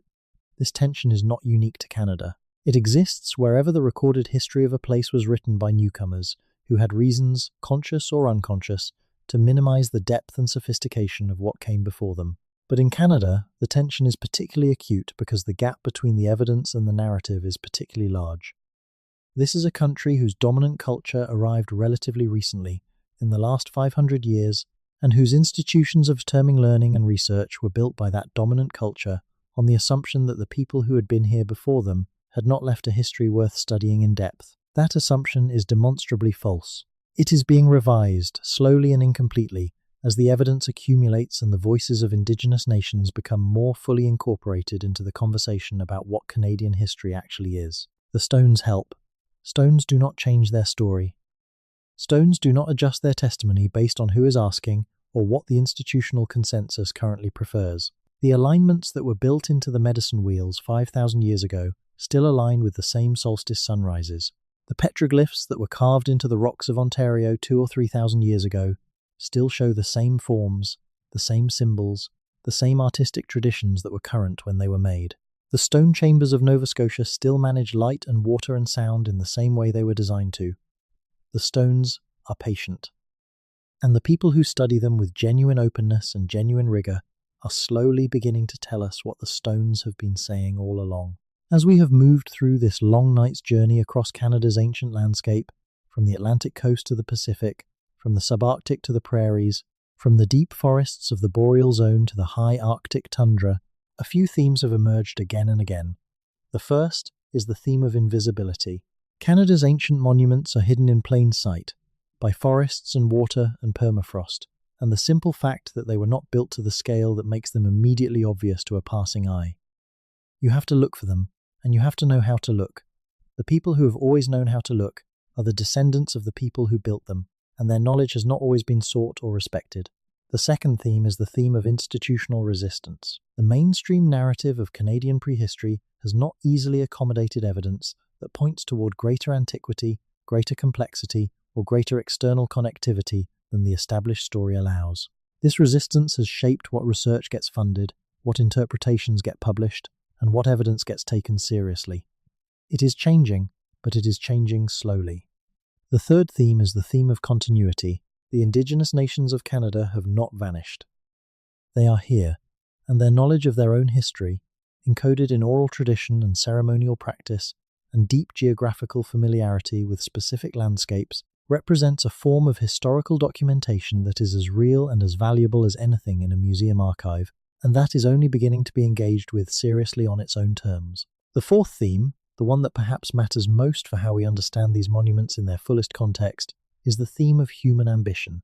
The people who built the stone circles of the Laurentians, and the medicine wheels of the prairies, and the fish traps of the Pacific coast, and the drive lanes of Lake Huron were not simply surviving. They were building. They were encoding knowledge. They were marking the sky in stone so that the people who came after them would know where they had stood, and what they had seen, and what they had understood about the world. This is an essentially human impulse. The impulse to make something permanent in a world that is not permanent. The impulse to say, we were here, and we understood something, and we wanted you to know it. The stones are their message. We are only beginning to learn to read it. It is late now, or perhaps it is early. The time is ambiguous in the way that time becomes when the darkness is full and the mind is loose, and the stories have been going long enough that the ordinary boundaries between then and now have softened. Somewhere in Canada, at this moment, there are stones that have been standing since before the Egyptian pyramids were built. There are carvings in rock that were made by people who watched the same stars that are above you now, who felt the same cold wind, who sheltered from the same rain. There are alignments that will catch the light of the solstice sunrise in exactly the same way they have caught it for 4,000 or 5,000 or 8,000 years, regardless of whether anyone is there to see it. These things are not in a museum. They are in the land. They are part of the living landscape of a country that is still, in the most fundamental sense, learning who it is and where it came from. The investigation is not finished. In some ways, it has barely begun. The technology that allows us to scan the landscape from space, to see beneath the forest canopy, to map the bottom of lakes, to extract genetic information from ancient organic material, to date stone surfaces with a precision that was impossible a decade ago, this technology is opening doors that have been closed for centuries. The questions that seemed unanswerable a generation ago are becoming, if not answerable exactly, then at least more precisely formulatable, more clearly defined, more amenable to systematic investigation. The researchers who are doing this work, the archaeologists and archaeoastronomers and geologists and linguists and indigenous knowledge holders and community historians who are piecing together the deep history of Canada one fragment at a time, are doing something that matters. They are restoring a story that was taken away. They are giving back to a landscape its full depth, its full complexity, its full sense of the vast and extraordinary human history that has unfolded within it. The stones will help them. The stones remember everything. There is one more thing worth saying before we let the darkness do its work and the mind ease its way towards sleep. The story of Canada's megaliths is not just a story about Canada. It is a story about how knowledge works, about how societies decide what to remember and what to forget, about what gets counted as evidence and what gets dismissed, about who has the authority to say what the past was and who must prove themselves worthy of being heard before their version of events is taken seriously. These are not just archaeological questions. They are questions about power and narrative and the way that institutional authority shapes what we think we know. They are questions that apply to many aspects of life beyond the study of ancient stones. But in the ancient stones, they become very clear, very concrete, very visible. The stones were there before the narratives that tried to minimize them. They will be there after those narratives have been revised. They do not require our acknowledgement to continue existing. They do not need our academic consensus to maintain their astronomical alignments. The solstice sun will rise and strike the chamber entrance, regardless of what the official heritage register says about the age and origin of the structure. The petroglyph will continue showing its carved figures, whether or not the academic literature has reached consensus about what those figures represent. The patience of stone is one of the most remarkable things in the world. It is a quality that we, in our rushing, distracted, screen-saturated lives, rarely cultivate and almost never admire until we need it. The ancient peoples of Canada understood stone differently than we do. Stone was not just a raw material or a building component. It was a medium of communication, a form of memory, a way of speaking across time to people you would never meet in a language that required no translation, because it was written in the geometry of the landscape itself, in the relationship between a standing stone and the position of the sun, in the orientation of a chamber toward the place where the moon rises at its most northerly extreme, in the form of a human figure carved into a cliff face above a river that has been flowing there for 10,000 years. These are messages. We have spent 2 centuries largely ignoring them. We are beginning, now, to learn how to read. The year is not a number that matters here. What matters is the accumulation of time, the layering of seasons and centuries and millennia, the way one generation's knowledge becomes another generation's inheritance, becomes another generation's foundation. The people who built Canada's ancient monuments were not building for themselves alone. They were building for the people who would come after, for us, for whoever comes after us, for the next 10,000 years of people who will stand in these landscapes and look at these stones and wonder. The wondering is the point. The wondering is what these stones were built to provoke. Not certainty, not easy answers, not a plaque with a date and an attribution and a brief description of significance. Wondering. The kind of wondering that opens the mind and reaches back through time and asks the simplest and most important question that a human being can ask. Who was here before me? And what did they know? And how did they understand the world? The stones are not silent. We have simply not been listening carefully enough. As the night deepens and this long journey through Canada's ancient landscape draws toward its close, it is worth sitting for a moment with the simple fact of presence. The presence of ancient things in a world that is always urging us toward the new. The presence of stone in a landscape of rushing water and growing forest. The presence of questions in a world that is always pretending to have answers. Canada's megaliths are not dramatic in the way that Stonehenge or the pyramids are dramatic. They do not present themselves as obvious wonders, as immediately legible monuments to human ambition and engineering skill. They require attention. They require knowledge. They require the willingness to look past the surface of things and find what is underneath. This is what good history has always required, and it is, perhaps, what sleep itself requires. The willingness to let the surface of the day fall away and find what is underneath. The strange, deep, old thing that is always there when the noise stops. The stones of Canada are waiting. They have always been waiting. They are very good at it. Sleep now. The questions can wait until morning, and when morning comes, they will still be there, as patient as stone, as old as the land, as persistent as the human need to know where we came from and what it meant, and who was here before the first story that anyone thought to write down. The stars that the ancient Canadians aligned their monuments to track are still above you. The same stars, the same alignments, the same sky. They are still out there, turning slowly in the dark, as they have always done, as they will always do, indifferent to our uncertainty and our categories and our debates, but present nonetheless, present and patient and full of everything we do not yet understand.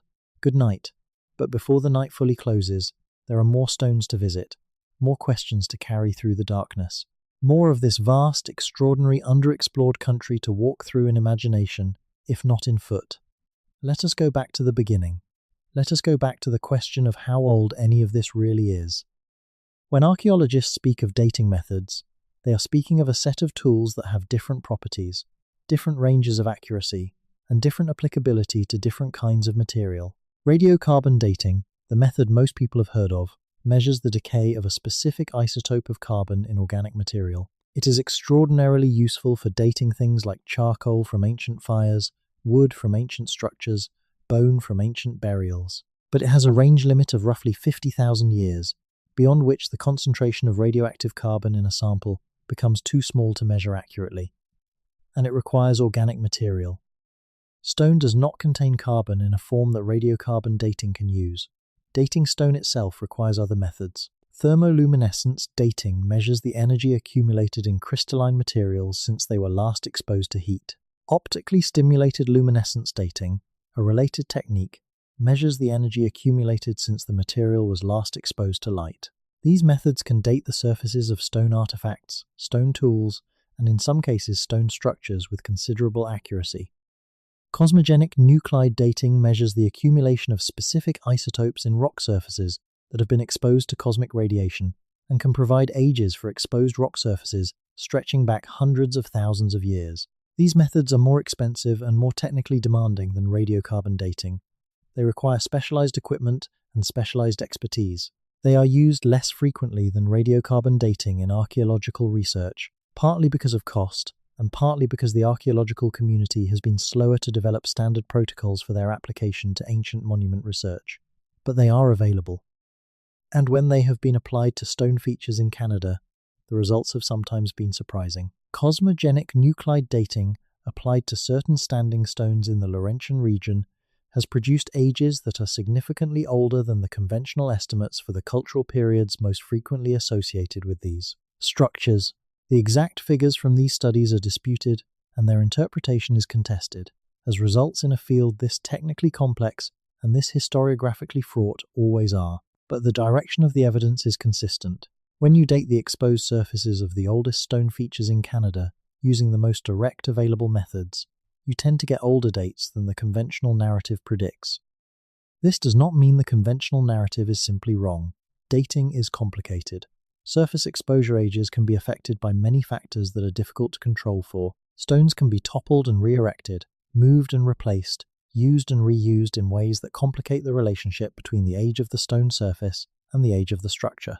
But the consistent direction of the evidence toward greater antiquity is something that warrants attention. The parallel with the situation in other parts of the world is instructive. The dating of Göbekli Tepe in southeastern Turkey, a complex of carved stone pillars arranged in circular enclosures that has been dated to approximately 12,000 years ago, fundamentally revised the understanding of the origins of complex ceremonial architecture. Before Göbekli Tepe was excavated and dated, the prevailing view was that organized monumental architecture required agriculture and settled societies. Göbekli Tepe is older than agriculture. It was built by hunters and gatherers. Its existence forced a rethinking of the relationship between economic complexity and architectural sophistication. The lesson of Göbekli Tepe is that our models of what is possible in what period are always provisional. They are based on the evidence we have so far, and the evidence we have so far is always an incomplete sample of the evidence that exists. New discoveries change the models, and the models that prevail before the new discoveries are made are always, in retrospect, simpler and more conservative than the reality they were trying to describe. Canada is overdue for its Göbekli Tepe moment. The evidence that would produce that moment may already exist in the landscape. It is waiting to be found, properly dated, and honestly interpreted. The question of what the ancient peoples of Canada actually believed, what their cosmological understanding of the universe was, how they understood their relationship to the land and the sky and to each other, is one that archaeology alone cannot answer. Archaeology is extraordinarily good at recovering the material traces of human activity. It can tell us what people made, what they ate, where they built, how they disposed of their dead, what they traded, how their populations moved across the landscape over time. It can tell us a great deal about the material conditions of ancient life. What it can tell us only indirectly, through careful inference from material remains, is what people thought and felt and believed.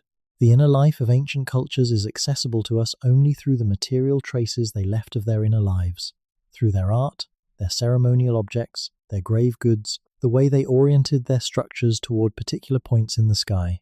For the ancient peoples of Canada, the inner life that we can most clearly glimpse through the material record is a cosmological one, the consistent orientation of structures toward solstice and equinox sunrises and sets, the incorporation of specific star rising and setting points into architectural alignments, the placement of sites at locations with clear, unobstructed views of the horizon in the direction of astronomically significant points.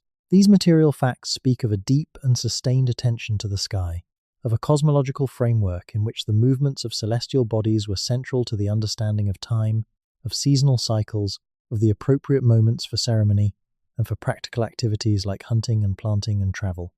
The sky was not, for these peoples, a backdrop. It was not the ceiling of the world, mute and decorative. It was a text, a living text that changed and moved, and that could be read by those who had learned to read it as a source of information about the nature of the world and humanity's place within it. The stones they built were, among other things, instruments for reading that text, for marking the most significant passages in its annual cycle. In the traditions of many of the First Nations of Canada, this cosmological framework is still partially alive and accessible. The knowledge of star lore, of the meanings associated with particular constellations, of the ceremonies associated with particular astronomical events, has been maintained through the disruptions of the colonial period, sometimes openly and sometimes in the private preservation of families and communities who understood that this knowledge was precious and that it needed to be protected. Researchers who have worked with Indigenous knowledge holders to try to connect the astronomical properties of ancient stone structures with the cosmological knowledge preserved in oral tradition have sometimes been able to make those connections in ways that are mutually reinforcing, where the structure aligns with an astronomical event and the oral tradition describes the significance of that event and the appropriate ceremonial response to it. These moments of connection between archaeological evidence and living cultural knowledge are among the most illuminating in the study of Canada's ancient history. They are also, unfortunately, relatively rare, because the development of genuine research partnerships between archaeologists and Indigenous communities is a slow process that requires trust and reciprocity and a willingness on the part of the academic researchers to engage with Indigenous knowledge on its own terms rather than purely as data, to be processed through an external analytical framework. This is changing. The change is slow, but it is happening. The concept of sacred geography, the idea that specific features of the landscape are understood within a cultural framework as being charged with spiritual significance, as being locations where the ordinary world and a deeper or more powerful reality are in closer contact than elsewhere, is one that appears in virtually every culture that has been studied by anthropologists and historians of religion. In Canada, sacred geography has a history that extends back to the earliest human occupation of the landscape. Specific mountains, rivers, lakes, rock outcrops, and geological features have been identified as sacred by the peoples who have lived with them for thousands of years. These designations are not arbitrary. They are connected to specific narratives, specific ceremonial traditions, specific understandings of the history and the power of the landscape, and they are frequently associated with locations where stone structures or carvings have been created to mark and maintain the sacred character of the site. The relationship between sacred geography and ancient architecture is one of the most interesting and most underexplored aspects of Canadian megalithic research. Why did ancient peoples build their most ambitious stone structures at specific locations rather than others? What made a particular hilltop or lakeshore or river bend the appropriate place for a stone circle or a medicine wheel or a carved cliff face? The astronomical answer, that these locations offer optimal viewing conditions for specific celestial events, is part of the answer for many sites, but it is rarely the complete answer. Many ancient astronomical sites around the world are located at places that were, and in some cases still are, considered sacred by the descendants of the people who built them. The question of whether the sacredness preceded the construction, whether people chose to build at these locations because they were already understood as sacred, or whether the construction created or enhanced the sense of sacredness, is one that cannot be answered in general terms. It probably varied from site to site and from culture to culture. What can be said is that the connection between astronomical precision and sacred geography is real and consistent enough to be a significant feature of ancient monument traditions globally, including in Canada.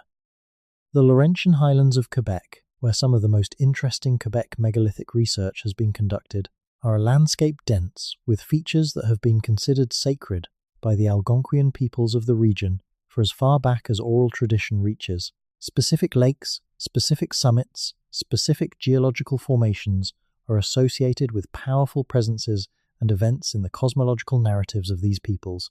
The stone structures that researchers have identified in this landscape are distributed within a broader pattern of sacred geography, located at places that the tradition has always designated as important. This is not coincidence. The people who built these structures were building them at places that mattered to them, places that their cosmological understanding had identified as nodes in a larger pattern of meaning and power. Understanding the structures requires understanding that pattern, and understanding that pattern requires engagement with the knowledge that the descendants of the builders have preserved. Let us talk about the Wendake, because the Wendake, the land of the Wendat or Huron peoples in the southern Ontario and Quebec region, is a landscape whose ancient history is considerably more complex and considerably more architecturally rich than most people realize. The Wendat were the dominant agricultural culture of the northeastern woodlands at the time of European contact in the early 17th century. Their confederacy of 4 nations occupied a territory south of Georgian Bay, in a region that is now part of Simcoe County in Ontario, and their villages were among the largest and most complex settlements in pre-Columbian northeastern North America.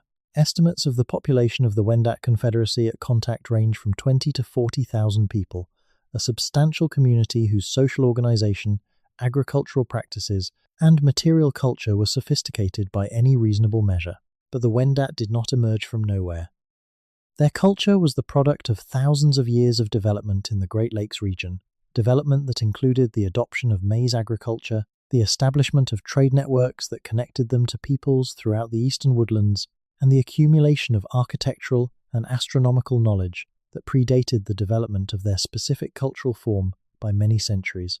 The archaeological record of the Wendat homeland contains features that predate the historic Wendat Confederacy by a considerable margin.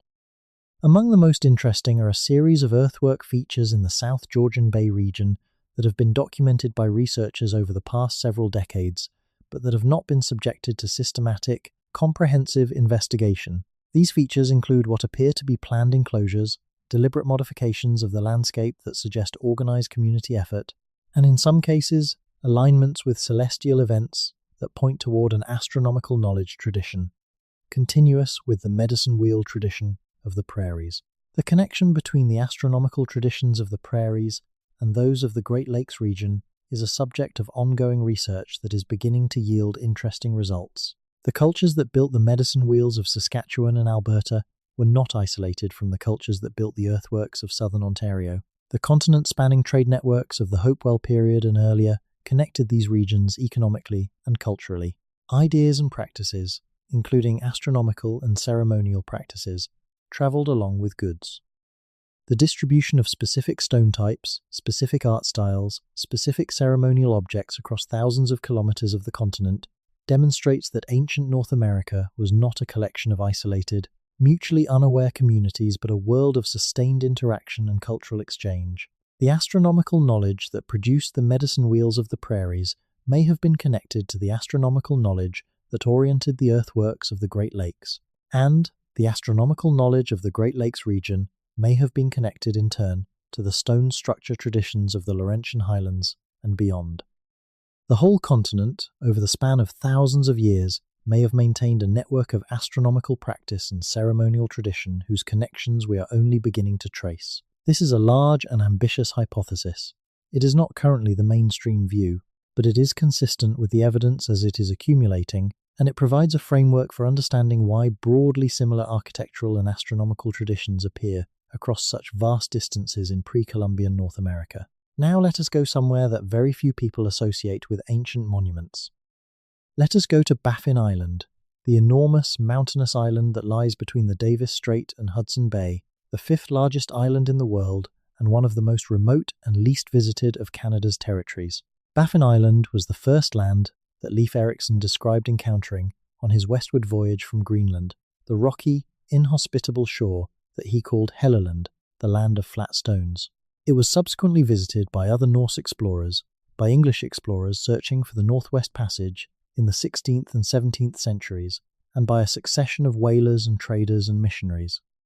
It has been inhabited continuously by Inuit peoples and their predecessors for at least 4,000 years.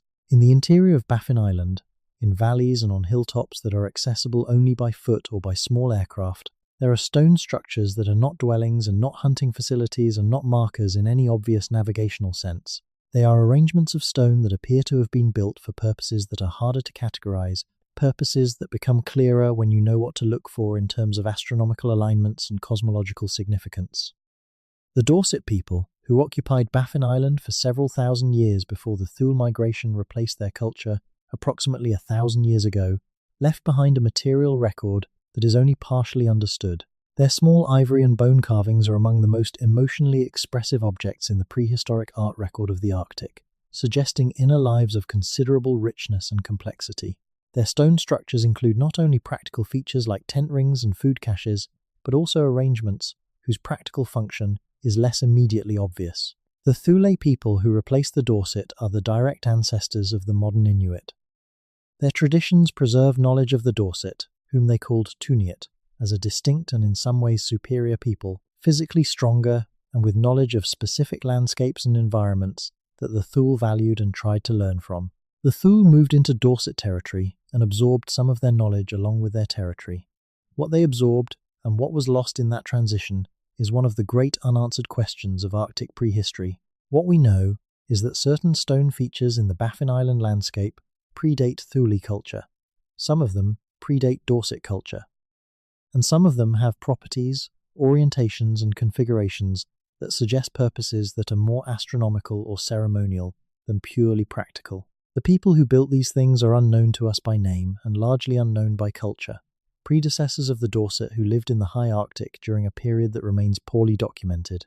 The high Arctic, because of its extreme remoteness, its harsh climate, and its historically very low population density, has received less systematic archaeological attention than almost any other inhabited region of Canada. The fraction of Baffin Island's archaeology that has been formally investigated is minuscule relative to the size of the island and the duration of its human occupation. What is out there, in the valleys and on the hillsides of that enormous, ancient, weathered landscape, waiting for a research project with the resources and the commitment to go and look properly, we simply do not know. Let us travel back south, to a region that is somewhat better known archaeologically, but that still contains mysteries of considerable depth. The Niagara Escarpment, the great limestone ridge that runs from the top of the Niagara Peninsula north through the Bruce Peninsula and across Manitoulin Island, is one of the most geologically significant landforms in southern Ontario. It is also a landscape with a very long human history. The escarpment and its immediate surroundings have been occupied continuously for at least 10,000 years, since the retreat of the last glacial ice made the land habitable. The limestone of the escarpment has been worked by people for as long as people have been there. It is a stone that is relatively easy to shape, that breaks in predictable ways along natural planes of weakness, and that is available in large, flat slabs that are ideal for construction purposes. The archaeology of the escarpment region includes evidence of sustained stone tool production, of the construction of various types of stone features, ranging from simple fish weirs to more elaborate enclosures, and in some cases of structures whose purpose and date remain uncertain. There is a tradition among the indigenous peoples of the Bruce Peninsula and Manitoulin Island of specific sacred places along the escarpment, places where the stone itself is understood to be charged with power, where specific geological features are associated with particular spiritual beings or events. These sacred places are distributed along the escarpment in a pattern that, when mapped, shows a degree of regularity that raises questions about whether the pattern reflects an underlying astronomical or geographic logic.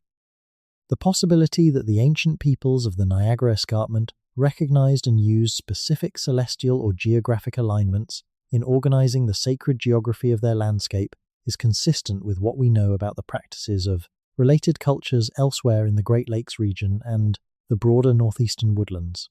It is a possibility that deserves investigation, but that has not yet received it in any systematic form. The Bruce Peninsula National Park, which protects a significant portion of the escarpment in southern Ontario, is also a protected area for a number of stone features of uncertain age and cultural attribution. Some of these features are formally acknowledged in the park's heritage documentation. Others are known to local indigenous communities and to interested local historians but have not been systematically documented. The park's mandate to protect natural heritage occasionally comes into tension with the need to investigate and properly understand the cultural heritage of the landscape, particularly when that cultural heritage includes features that are not immediately obvious and whose significance is not recognized by the current management framework.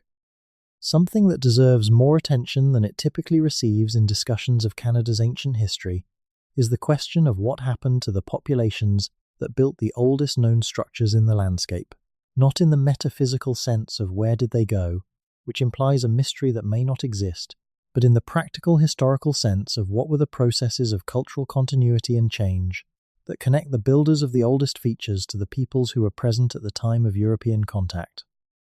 The assumption that underlies much of the mainstream narrative is that these processes were simple and unilinear, that the peoples of Canada descended from the peoples who arrived during the peopling of the Americas, and that their cultures developed locally and in relative isolation from global processes for the entire period from initial settlement to European contact. This assumption produces a narrative of slow, gradual development toward the cultural forms that Europeans encountered in the 16th and 17th centuries. The evidence increasingly complicates this picture. The deep prehistory of Canada includes episodes of population movement and cultural replacement that are documented in the archaeological record. The replacement of Dorset culture by Thule culture in the Arctic is one well-documented example. The spread of agriculture and the Hopewell ceremonial complex through the eastern woodlands is another. The origins of the plains bison hunting cultures, which developed their characteristic form only within the last 2,000 to 3,000 years, is another. Each of these episodes involve the movement of people, the exchange of technologies and ideas, and the transformation of cultural practices in ways that were sometimes gradual and sometimes relatively rapid.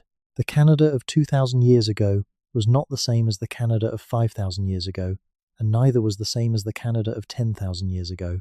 The peoples of the land were always changing, always moving, always developing new relationships with the landscape and with each other. In this context, the ancient stone structures of Canada are evidence not of a single static culture, but of a long series of cultures, each building on what came before, each adding to the landscape in its own way, each maintaining or reinterpreting the structures that earlier peoples had built. Some sites were used continuously for thousands of years, maintained and modified by successive peoples who understood their significance, even if they understood it in somewhat different terms. Other sites were abandoned and forgotten, their significance lost along with the cultural context that had created it. The medicine wheels of the prairies are a good example of this kind of layered history. The Majorville cairn in Alberta, as we noted earlier, was first constructed approximately 5,000 years ago. Over the following millennia, successive peoples added to it, maintaining the basic structure while elaborating and modifying it in ways that reflected changing cultural priorities. The structure we see today is the product of that 5,000-year history of use and reuse, a palimpsest of human intention in stone. Understanding what this means, who built what and when and for what reasons, requires the kind of long-term, multidisciplinary research program that has not yet been applied to most Canadian sites of this type. It requires dating of multiple phases of construction, analysis of associated artifacts from different time periods, consultation with the oral traditions of Indigenous nations who have knowledge of the site's history, and integration of all of this into a historical narrative that is honest about its uncertainties. The narrative that emerges from this kind of careful work is never as simple as the summary in a heritage tourism brochure, but it is considerably more interesting. The highlands of Cape Breton Island in Nova Scotia contain a landscape that has not received adequate archaeological attention given its extraordinary geographical and geological character. Cape Breton's Highlands National Park, which protects the northern end of the island, is one of the most dramatic landscapes in eastern Canada, a high plateau of ancient Precambrian rock cut by deep river gorges and bounded by the Gulf of Street, Lawrence and the Atlantic Ocean. It is also a landscape with a long and poorly documented human history. The Mi'kmaq people of Cape Breton have deep traditional knowledge of the highlands, knowledge that includes specific sacred sites, navigational knowledge, and accounts of events and peoples that predate the arrival of Europeans. Their oral traditions refer to the highlands as a landscape that was used differently in different periods, that was understood differently by different peoples, and that contains features whose origin is attributed to agencies and periods beyond the living memory of any human being. Among the things that the Mi'kmaq oral tradition describes in the Cape Breton Highlands are structures that were not built by the Mi'kmaq themselves, but that were already ancient when their ancestors first encountered them. These accounts are not unusual in the context of global indigenous oral tradition. Many traditions around the world preserve accounts of encountering ancient structures whose builders were unknown, structures that had already been standing for an incomprehensibly long time when the current inhabitants of a landscape first arrived. What is unusual about the Cape Breton case is the specific character of some of the described features. The Mi'kmaq accounts describe stone structures with specific architectural characteristics that do not correspond to known Mi'kmaq construction traditions. They describe enclosures and passages, and what sounds, in some accounts, remarkably like the passage grave structures of the British Isles. This may be coincidence. It may be misinterpretation, or it may be something else entirely. Formal archaeological investigation of the Cape Breton Highlands has been limited.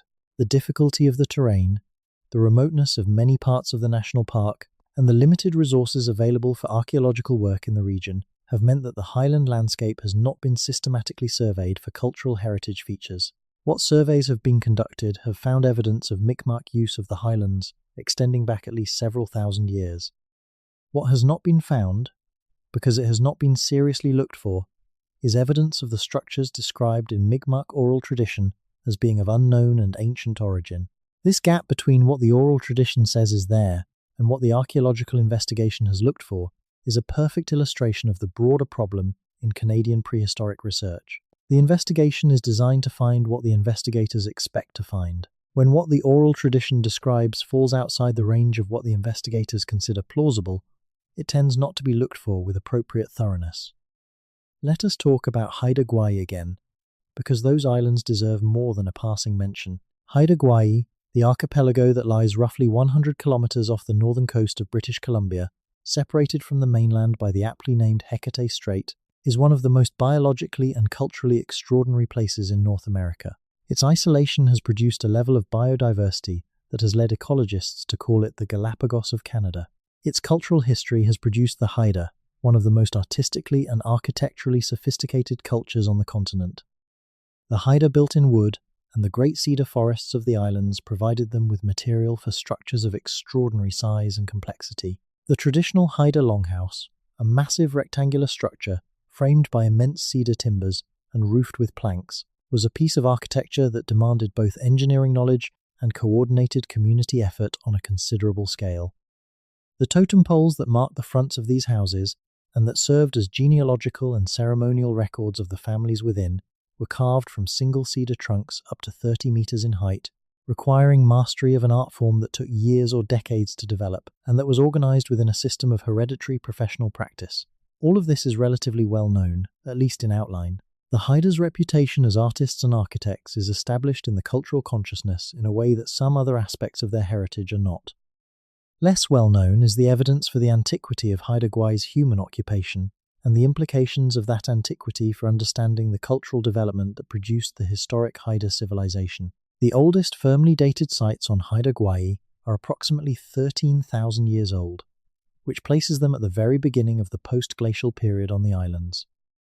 But the islands were probably ice-free, or at least partly ice-free, significantly earlier, and some researchers have argued that the earliest human occupation of the islands may go back as far as 17 or 18,000 years, which would make them one of the oldest continuously inhabited places in the Americas. What happened on Haida Gwaii during those 15 or 18,000 years before the historic period? The Haida oral traditions, which are among the richest and most complex in North America, preserve accounts of a deep history that includes references to very different landscapes, to a time when the sea was in different places, to encounters with beings and places that are clearly not purely mythological constructions but appear to encode memories of actual events in the environmental and cultural history of the islands. Archaeological work on the islands has been limited by the same combination of practical and institutional constraints that limits work in other remote parts of Canada. The underwater landscape of Haida Gwaii, the coastline that was above water during the low sea level stands of the early post-glacial period, remains essentially unexplored. Whatever was built, whatever was lived in, whatever was marked in stone or wood or earth along those ancient coastlines, is now beneath the water of the Hecate Strait, waiting for the technology and the resources and the institutional will to go and look. There is a particular quality to the silence that falls over an ancient landscape after the birds have stopped calling and before the wind picks up again. A silence that is not empty, but full of everything that has happened in this place over the span of time that it has been a landscape, full of the presence of all the people and all the events and all the ordinary days and extraordinary moments that have accumulated like layers of sediment over the surface of the land. Canada is a landscape full of that kind of silence. Its ancient history is not loud. It does not announce itself the way the monuments of Egypt or Greece announce themselves. It is quieter, more subtle, more patient. It requires a different kind of attention than the obvious wonders of the world require. That different kind of attention is becoming more available both because the technology for finding and studying ancient features in complex landscapes has improved dramatically in recent years, and because the intellectual culture of archaeology is slowly opening itself to the kinds of evidence, the kinds of questions that have been excluded or marginalized for too long. LiDAR, the technology that uses laser pulses to map the surface of the landscape through forest canopy, has been transformative in many parts of the world. In Central America, LiDAR surveys over the rainforests of Belize and Guatemala have revealed ancient Maya cities of enormous scale that were previously hidden by the forest. In Cambodia, LiDAR surveys of the Angkor region revealed that the Khmer Empire was even larger and more architecturally complex than previously known. In Europe, LiDAR surveys of British forests have revealed hundreds of previously unknown archaeological features hidden beneath centuries of tree growth. In Canada, LiDAR is beginning to be applied to some regions and some landscapes that have not been comprehensively surveyed for archaeological features. The results are preliminary and fragmentary, but they are already suggesting that the visible archaeological record is, as anticipated, only a fraction of what is actually present in the landscape. Features that were not visible from the ground, or that had been noted but not recognized as archaeological in character, are appearing in the LiDAR data as clearly artificial, clearly organized, clearly the product of human intention rather than natural processes. What is needed now is the follow-up work, the ground truthing, the excavation and sampling and dating that turns the patterns in the LiDAR data into datable, interpretable evidence. This follow-up work is expensive and slow. It requires funding, expertise, and time. It also requires the cooperation of the indigenous communities in whose traditional territories the features are located, cooperation that must be built on relationships of genuine respect and reciprocity rather than academic convenience. The potential reward for doing this work properly is a fundamentally revised understanding of what Canada's ancient history actually was, not a story of empty land waiting to be discovered by newcomers, but a story of extraordinary depth, extraordinary complexity, and extraordinary human achievement extending back through thousands of years of intelligent, adaptive, creative engagement with one of the most varied and challenging landscapes on Earth. The question of what motivated the builders of ancient monuments is one that archaeology has grappled with in almost every cultural context in which monumental architecture has been found. The explanations offered tend to cluster around a few broad categories: religious or cosmological motivation, the desire to create spaces that mediate between human experience and a larger cosmic order; social motivation, the desire to create structures that express the power and cohesion of a community, that mark and reinforce social identities and hierarchies; practical motivation, the desire to create structures that serve specific material purposes, such as astronomical observation or food production or territorial marking; and memorialization, the desire to create lasting markers of important people or events or places. In most cases, the motivation for building a specific monument probably combined several of these categories. The medicine wheels of the prairies were probably simultaneously astronomical observatories, ceremonial gathering places, territorial markers, and expressions of the social cohesion and identity of the communities that built and maintained them. Trying to assign a single dominant motivation to any of them is probably less illuminating than recognizing that the best human buildings have always served multiple purposes at once. For the ancient peoples of Canada, the motivation to build in stone, to create durable marks on the landscape that would last beyond any individual lifetime and potentially beyond many generations, speaks to a relationship with the land and with time that is fundamentally different from the transient relationship with landscape that characterizes much of modern life. To build something that you know will last 1,000 years, that your great-great-grandchildren will still be able to find and use and understand, requires a sense of continuity with the future that is as powerful as the sense of continuity with the past that oral tradition provides.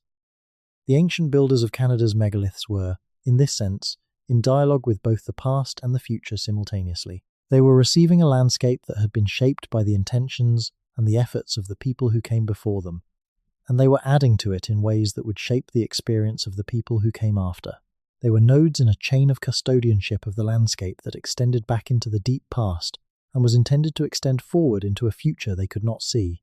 This is not a foreign idea, it is a human idea, and the fact that it was being enacted in stone, in these places, at these times, by these peoples, is something worth knowing, worth sitting with, worth letting the imagination reach back toward. As the night continues its slow passage toward morning, let us spend a little time with the archaeology of death in ancient Canada, because the way that a culture treats its dead tells us a great deal about how it understands life, and the ancient funerary practices of Canada's prehistoric peoples are among the most revealing windows we have into their inner worlds. The oldest clearly intentional burial in Canada that has been formally studied dates to approximately 10,000 years before the present.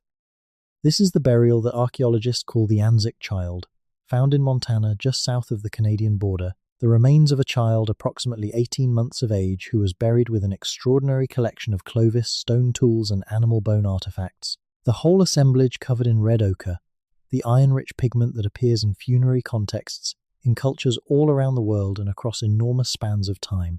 The ochre, red, the colour of blood, the colour of life.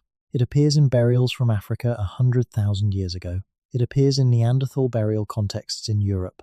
It appears in the graves of Paleolithic peoples across Eurasia and the Americas. Whatever it meant, wherever and whenever it was used in a funerary context, it meant something important, something that connected the dead to the living in a way that required a specific, visible, material marker. In Canada, red ochre appears in burial contexts across the country and across time. Among the most interesting of the burial traditions associated with ochre use is the maritime archaic culture of the Labrador coast and Newfoundland, a people who flourished from approximately 7,000 to 3,500 years ago, and who left behind cemeteries of extraordinary archaeological interest. The maritime archaic burials at Port O'Shoy in Newfoundland, excavated in the 1960s and 1970s and subsequently analysed in considerable detail, contained multiple individuals buried in extended positions with their grave goods, tools, ornaments, and in some cases the remains of animals, carefully arranged around and sometimes on top of the bodies, all of them covered in red ochre. The grave goods at Port O'Shoy speak of a material culture of considerable sophistication. Harpoon heads of antler and bone, needles of bone so fine that they could have been used for the most delicate sewing work, pendants carved from walrus ivory, stone tools of high quality, and items that were clearly not primarily utilitarian, items that spoke of status and identity and belief. The remains of dogs, who appear in several burials in a position that suggests they were deliberately interred with their human companions. The maritime archaic people were sea hunters of extraordinary skill. The Port O'Shoy evidence shows them hunting seals and walruses and large marine mammals in the open waters of the Labrador Sea, a demanding and dangerous practice that required sophisticated boats and sophisticated knowledge of ocean and ice conditions. Their settlement of the coast of Labrador and Newfoundland, which they occupied for 3,000 years, was not the provisional, temporary adaptation of marginal people eking out an existence on the edge of the habitable world. It was the confident, competent occupation of a specific niche by a culture that had mastered its requirements. And then they disappeared. Approximately 3,500 years ago, the maritime archaic culture ceases to leave archaeological traces in the regions where it had been present for millennia. What happened to them is unknown. They may have moved inland or further north. They may have been replaced by or merged with the ancestors of the historical indigenous peoples of the region. They may have been affected by climatic changes that made their coastal lifeway less viable. We do not know. But before they disappeared, they built cemeteries. And in those cemeteries, wrapped in red ochre, they placed the things that mattered most to them in life, and their dogs lay beside them. The relationship between ancient peoples and specific animals is a thread that runs through Canadian prehistoric archaeology in ways that are as fascinating as they are incompletely understood. The domesticated dog is the most obvious case. Dogs were present in North America from at least 14,000 years ago, having arrived with or shortly after the earliest human migrants from Asia. They appear in archaeological sites across the continent in contexts that suggest they served both practical and ceremonial functions. They were working animals, used for transport of loads and for hunting. They were companions, buried with their owners, and they were, in some cultures, ceremonially significant in ways that are reflected in specific treatment of their remains. But the relationship of ancient Canadians to animals extended well beyond the dog. The cosmological frameworks of virtually every Indigenous culture of Canada that has been documented include a complex understanding of the relationship between humans and other animals, an understanding in which animals are not simply resources but are persons in a broader sense, beings with intelligence and agency and spiritual significance. In many traditions, specific animals are understood as being particularly closely connected to human beings, as teachers, as spiritual guides, as embodiments of specific powers or qualities that humans need and seek. This cosmological relationship to animals is reflected in the art of ancient Canada. The petroglyphs of the Shield Country, the carved figures of the Arctic, the totem poles, and house fronts of the Pacific coast, all of these express a visual culture that is saturated with animal imagery, not as decoration, not as simple representation, as communication, as acknowledgement, as the visible expression of a relationship between human beings and the animal world that is central to the meaning of human existence as these cultures understood it. The beaver, the bear, the eagle, the wolf, the salmon, the raven, these are not just animals that appear in ancient Canadian art. They are central actors in a cosmological drama that these cultures were always enacting, always negotiating, always trying to maintain in a proper balance. The stone structures of the ancient landscape were part of that drama. They were stages on which the relationship between humans and the animal world, between humans and the sky, between humans and the deep past and the unforeseeable future, was continually being performed and renewed. The relationship between ancient architecture and water is one that archaeologists have noted in many cultures around the world. Water, in almost every human cosmological system, is associated with transitions, with the boundary between worlds, with the entry point into what lies beneath or beyond ordinary experience. Rivers and lakes and springs and the sea itself have been understood as sacred in cultures on every continent. In Canada, the relationship between ancient monuments and water is particularly striking and particularly consistent. Medicine wheels on the prairies are frequently sighted near seasonal water sources.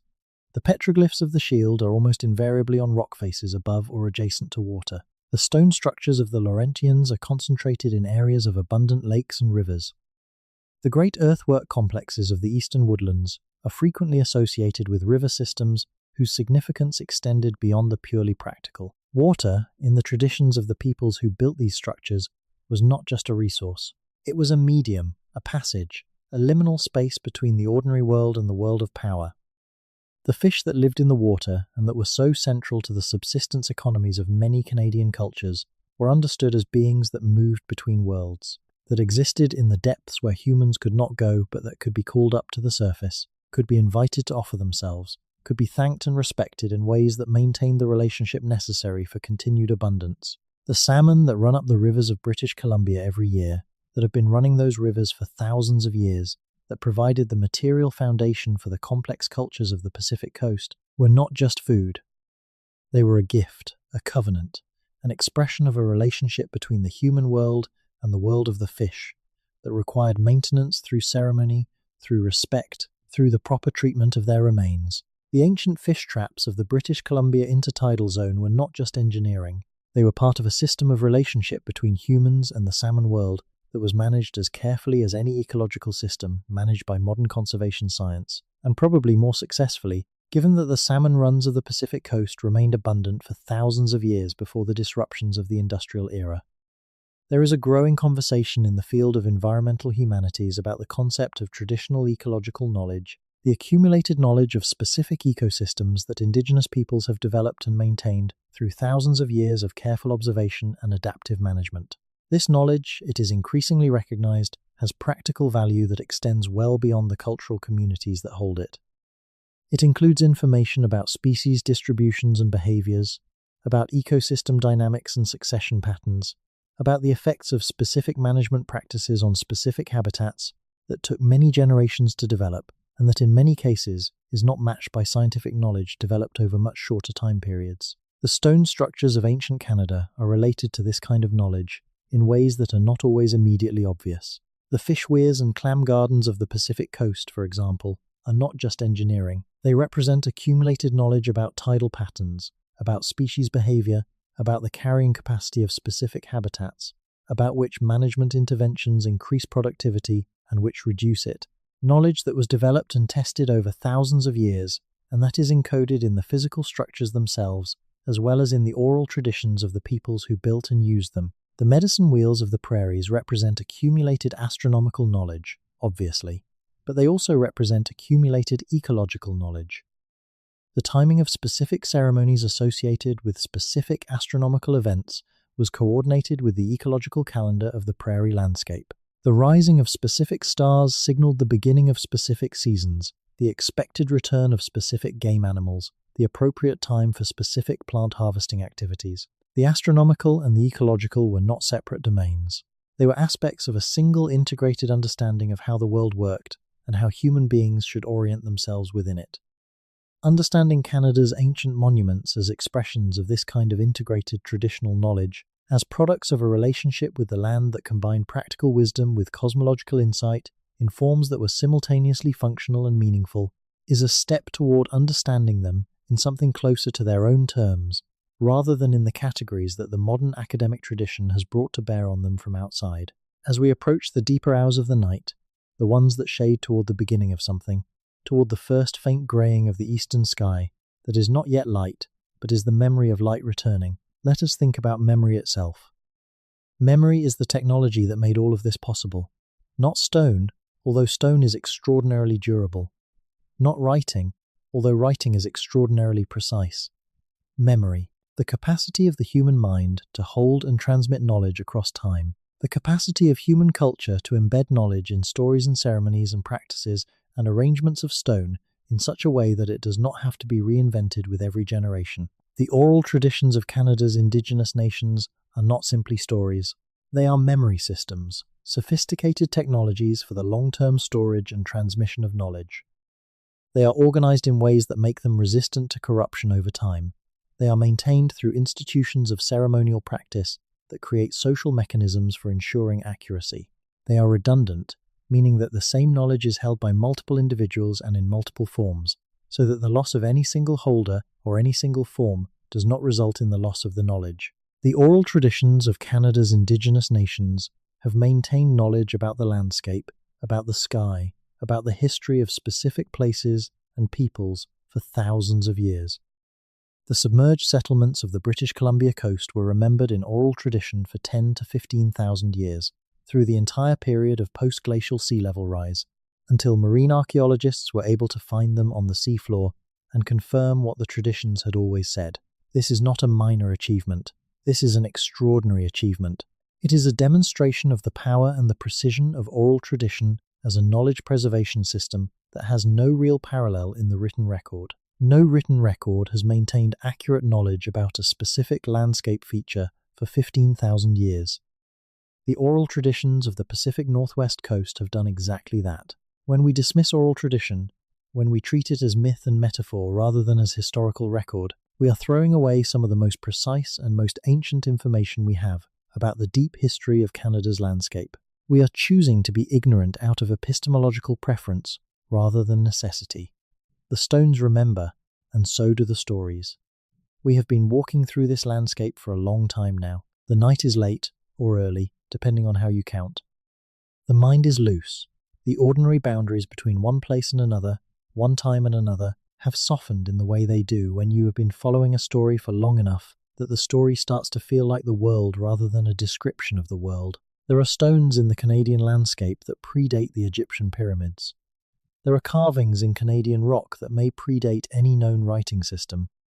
There are alignments in the Canadian prairie that track the same solstice sunrise that Stonehenge tracks, built by people who had no known connection to the builders of Stonehenge, but who had the same sky above them and the same fundamental human curiosity about what the sky was trying to tell them. There are underwater cities, or what was once cities, now beneath the cold waters of the Pacific coast, that were inhabited before the pyramids were built, before the first city in Mesopotamia raised its mud brick walls above the floodplain of the Tigris. There are oral traditions that have been carrying specific, accurate information about specific, real places for longer than any civilization currently recognized by mainstream history has been in existence. Canada is a very old country. Not in the political sense, obviously. In the political sense, it is young, barely more than a century and a half old as a confederation, but as a landscape inhabited by human beings, as a place where people have lived and built and remembered and changed, Canada is among the oldest human habitations on Earth. The deep human history of this land rivals anything that Europe or Asia or Africa can offer, and exceeds most of it in duration, if not, at least yet, in the level of formal archaeological documentation. The documentation is coming, slowly, imperfectly, sometimes grudgingly, but the stones are patient, and the stories are patient, and the descendants of the ancient builders are still here, still knowing things that the rest of the world has not yet properly asked to know. Let us end this night's journey not with certainty, because certainty is not what this subject offers, but with a kind of informed wonder. Wonder at the fact that human beings have been shaping the Canadian landscape for 15,000 years, and perhaps longer. Wonder at the intellectual achievement represented by the astronomical knowledge encoded in the medicine wheels of the prairies, knowledge that was accumulated through patient observation and careful construction over many generations. Wonder at the cultural sophistication represented by the oral traditions that have maintained specific, accurate knowledge about real places and real events across timescales that dwarf the entire history of writing. Wonder at the artistic achievement represented by the petroglyphs and carvings of the shield and the Arctic, at the beauty and expressiveness of forms made in stone by people who had no less intelligence than we do and no less capacity for aesthetic experience. Wonder at the practical achievement represented by the fish weirs and clam gardens and bison drive lanes and all the other modifications of the landscape that enabled the sustainable support of human communities in specific environments for thousands of years. And wonder, above all, at the depth of the relationship between human beings and this specific landscape. The relationship that produced all of these things, that has been producing them for all of this time, that is still being expressed and maintained and renewed by the peoples whose ancestors first walked into this country and claimed it as home. Canada's megaliths are not just old stones. They are the material evidence of a civilization, or rather of many civilizations, of many cultures and many peoples and many thousands of years of intelligent, creative, spiritually alive human engagement with one of the most extraordinary landscapes on Earth. That is what the archaeologists, in their more cautious and more institutionally constrained moments, will not always fully admit. That is what the stones, in their patient and permanent way, have always been saying. Listen, they are still saying it. Good night. From somewhere in the deep and ancient and only partially mapped human history of Canada, the stones are patient. They will be here when you wake, and so will the questions. But there is still more to say. There is always more to say about a history this deep and this underexplored. Let us follow one more thread before the darkness gives way. The question of language is one that haunts the study of pre-Columbian Canada in ways that archaeologists are sometimes ill-equipped to address, but that linguists and anthropologists have been investigating for many decades, with results that complicate the standard narrative in interesting ways. Canada is home to an extraordinary diversity of language families. Indigenous languages in Canada represent dozens of distinct language families, many of which have no demonstrable relationship to any other known language family in the world. The diversity of Canadian Indigenous languages is so great that linguists who have studied it in detail have concluded that the peopling of the Americas cannot have happened in a single migration event. The genetic diversity required to produce this level of linguistic diversity implies either an extremely long period of development in the Americas, or multiple separate migrations from Asia or elsewhere, or some combination of both. The Algonquian language family, which is one of the most widely distributed in North America, with speakers stretching from the Rockies to the Atlantic coast, represents an interesting case study in the relationship between language and ancient history. Algonquian languages show internal variation consistent with a long period of development in North America, but they also show patterns of borrowing and innovation that are consistent with sustained contact with non-Algonquian peoples over extended periods. Reconstructing the history of the Proto-Algonquian language, the ancestor from which all modern Algonquian languages descended, is a project that has occupied comparative linguists for decades, and that has produced some results relevant to the question of ancient Canadian prehistory. The reconstruction of Proto-Algonquian includes vocabulary associated with specific technologies, specific animals, and specific ecological zones that can help to locate the speakers of the ancestral language in space and time. Some of the reconstructed vocabulary points toward connections that are not obvious from the geographic distribution of modern Algonquian speakers. Words whose forms suggest contact with other language families at a period well before European contact. Structural features that parallel, in interesting ways, features found in some Old World language families, though the significance of these parallels is deeply contested and the methodology for evaluating them is not settled. The Na-Dene language family, which includes the Athabascan languages of the subarctic and the Dene languages of the Northwest Territories, is genetically related to Tibeto-Burman languages of Asia in ways that reflect a more recent connection to the Old World than most other North American language families. The timing of the separation of Nardenne from its Asian relatives is estimated at approximately 10 to 12,000 years ago, consistent with the timeline of a migration event at the end of the last ice age. And then there is Eskimo Aleut, the language family of the Arctic peoples, which represents the most recent major migration from Asia and whose linguistic relatives are found in Siberia, in a way that is consistent with the Thule migration that brought the ancestors of the modern Inuit to the eastern Arctic, approximately 1,000 years ago. Each of these language families carries in its structure and vocabulary a record of the history of its speakers.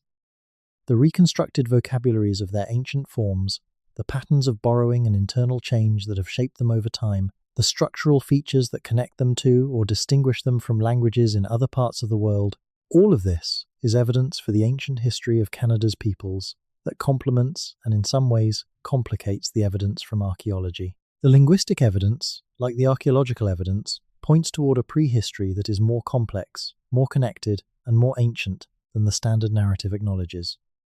And like the archaeological evidence, it is still being worked out, still being debated, still being refined as new data and new methods become available. The relationship between ancient Canadians and the sky extended beyond the practical problem of tracking seasons and predicting ecological events. There is evidence in the petroglyphs and in the oral traditions of several indigenous nations for a cosmological understanding of the sky as a populated world, a world inhabited by beings whose movements and relationships mirrored and influenced events in the human world. The constellations recognized by different indigenous nations of Canada are not the same as the constellations of the Western tradition, which are themselves inherited from Babylonian and Greek astronomical traditions. Each culture developed its own groupings of stars, its own names and stories for those groupings, based on its own visual tradition and its own cosmological framework. But the stars themselves are the same stars. The same lights that the ancient Greeks grouped into Orion and the Pleiades were grouped by the Mi'kmaq of the Atlantic coast and the Cree of the boreal forest and the Haida of the Pacific coast into different patterns with different meanings. In some cases, the meanings are strikingly parallel. The Pleiades star cluster appears in a cosmologically significant role in the traditions of numerous indigenous nations across North America, in ways that parallel its significance in cultures around the world, from the Mediterranean to Australia. Whether this reflects a shared original knowledge of the Pleiades, deriving from a common ancestral culture before the dispersal of modern humans around the world, or whether it reflects independent observations of the same features of the same stars by different cultures, is a question that cannot currently be answered. But the parallel significance of the Pleiades across cultures so geographically separated as to make direct contact improbable is one of the genuinely puzzling features of the global archaeology of astronomical knowledge. In Canada, the Pleiades appear in the traditions of the Blackfoot of the Alberta prairies, in the traditions of the Ojibwe of the Great Lakes, in the traditions of the Cree, in the traditions of several of the Pacific Coast nations. They are associated in different traditions with different stories, but in many of them they play a role in the timing of seasonal activities and in the marking of a specific time of year that is associated with ceremonies of particular importance. The orientation of certain stone structures in Canada toward the rising or setting of the Pleiades has been noted by archaeoastronomers investigating specific sites. Whether this is a coincidence or a feature of deliberate design requires case-by-case investigation that has not been systematically applied to most Canadian sites. The night sky that the ancient peoples of Canada observed was darker and in some ways clearer than the night sky most modern Canadians see. Light pollution is a relatively recent phenomenon, largely a product of the second half of the 20th century. The ancient observers of the Canadian sky could see stars that are invisible to anyone living in or near a city today. They could see the Milky Way with a clarity that is now accessible only in the most remote parts of the country. They could see the individual stars of small clusters and faint constellations that are washed out by urban light pollution. And they could observe the sky with a consistency and a depth of attention that comes from a life organized around astronomical events, rather than around artificial light and indoor activity. This quality of observation, sustained over many generations, produced astronomical knowledge of a depth that we tend to underestimate because we are assessing it against modern scientific astronomy, rather than against what can actually be known through naked eye observation. The answer to how much the ancient people knew about the sky is, in many respects, a great deal. They knew the movements of every visible body in the sky. They knew the regularities and the periodicities of those movements with a precision that came from generations of careful observation. They built that knowledge into stone structures that have survived thousands of years, and that, in some cases, are still performing the astronomical functions they were designed for. This is a remarkable achievement. It is the kind of achievement that should command respect and should motivate serious investigation. And yet, in the context of Canadian prehistoric research, it has been only intermittently and inadequately investigated. There is one more region of Canada that demands attention before this long night's journey is complete. That region is Labrador, the vast, mountainous, lake-studded territory that occupies the eastern portion of the Canadian Shield between the Quebec interior and the Labrador Sea. Labrador is remote in a way that few places still are. Its human population is small and scattered. Its landscape is demanding, its climate harsh, its terrain difficult to traverse. It has received less systematic archaeological investigation than almost any other region of comparable size in Canada. And yet it has a human history that extends back at least 9,000 years, and that includes some of the most interesting episodes in the ancient history of the Eastern Maritimes.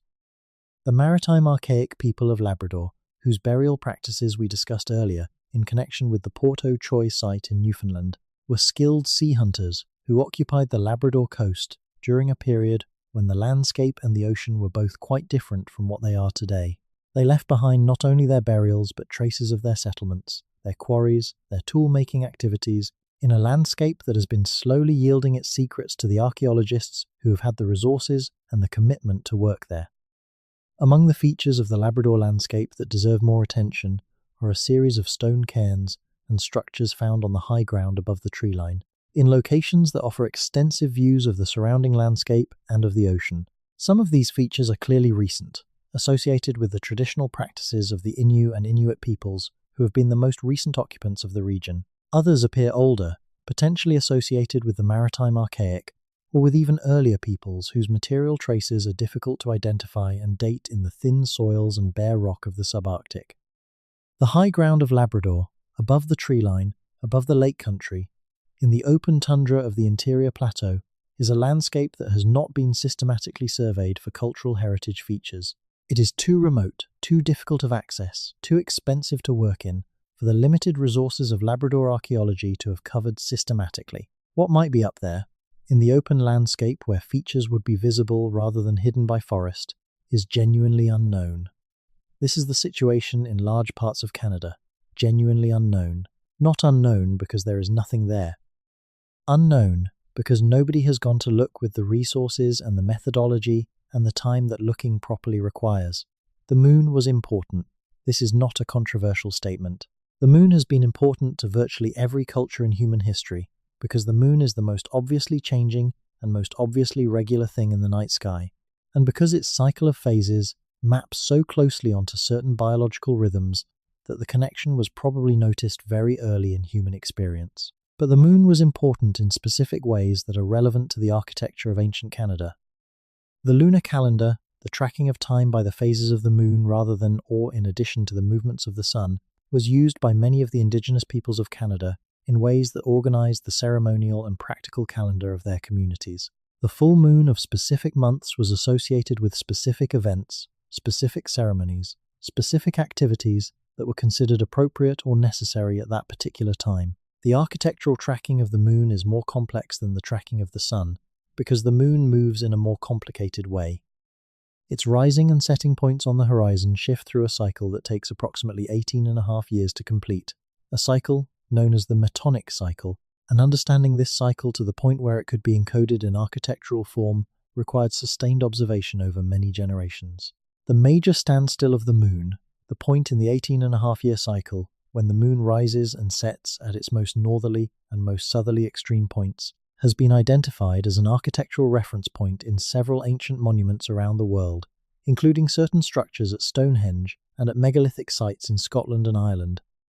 The question of whether similar attention was paid to the major standstill in the design of ancient monuments in Canada has been raised by archaeoastronomers working on specific sites. The evidence is preliminary and contested, but the very fact that the question can be raised, that there are Canadian stone structures whose architectural properties might include lunar major standstill alignments, is itself significant. It means that the people who built these structures may have been tracking the moon with the same precision and the same architectural intentionality that we associate with the megalith builders of Atlantic Europe. Whether or not this specific hypothesis turns out to be supported by future research, the underlying point stands. The astronomical sophistication of ancient Canada's monument builders was probably greater than the mainstream narrative has acknowledged, and investigating that sophistication seriously and thoroughly is a project that remains largely undone. The stones are patient. We have said this many times through this long night, and it remains true each time. But there is something else that is also patient, something less obvious but equally important. The trees are patient. The boreal forest of Canada is one of the great biomes of the Earth, a vast expanse of coniferous and mixed-wood forest that stretches across the country from the Rockies to the Atlantic coast and north to the limit of tree growth. It is old. Not old in the way that individual trees in temperate rainforests can be old, though there are ancient trees in the boreal zone too. Old in the sense that the forest itself, as a community of species, as a biological and ecological system, has been present in the Canadian landscape for thousands of years. Since the last ice retreated and the land became habitable, the boreal forest has been hiding the ancient history of Canada for all that time. It has been growing over the remains of ancient settlements, drawing its roots through the interstices of ancient stone structures, accumulating leaf litter and moss and soil over the surfaces of ancient carved rock. It has been doing what forests do, which is to grow over everything and incorporate it, and eventually, over enough time, to obliterate it. But before it obliterates, it conceals, and concealment is different from obliteration. Beneath the forest, the ancient things are still there. They are waiting for the tools that can find them without destroying them, the LiDAR and the ground-penetrating radar and the satellite imagery and the algorithms that can detect the signature of human modification beneath the forest canopy. Those tools exist now. They are being applied to Canadian landscapes. The results will come, slowly, incompletely, unevenly, as resources allow and as institutions permit, but they will come. And when they do, the picture of Canada's ancient history will change, as it has already been changing, as it will continue to change, as the evidence accumulates and the narrative adjusts itself, reluctantly and belatedly, to accommodate what the stones and the trees and the soil have been keeping for us all this time. We will stop now, not because the story is finished, but because no story this old and this large can ever be finished in the telling. It can only be entered and walked through for a while and then set down, knowing that it will be there when you come back to it, knowing that every time you come back to it you will find something you had not noticed before. Canada's megaliths are like that. They will be there. The stones that were arranged by human hands 10,000 years ago to catch the light of a solstice sunrise are still there.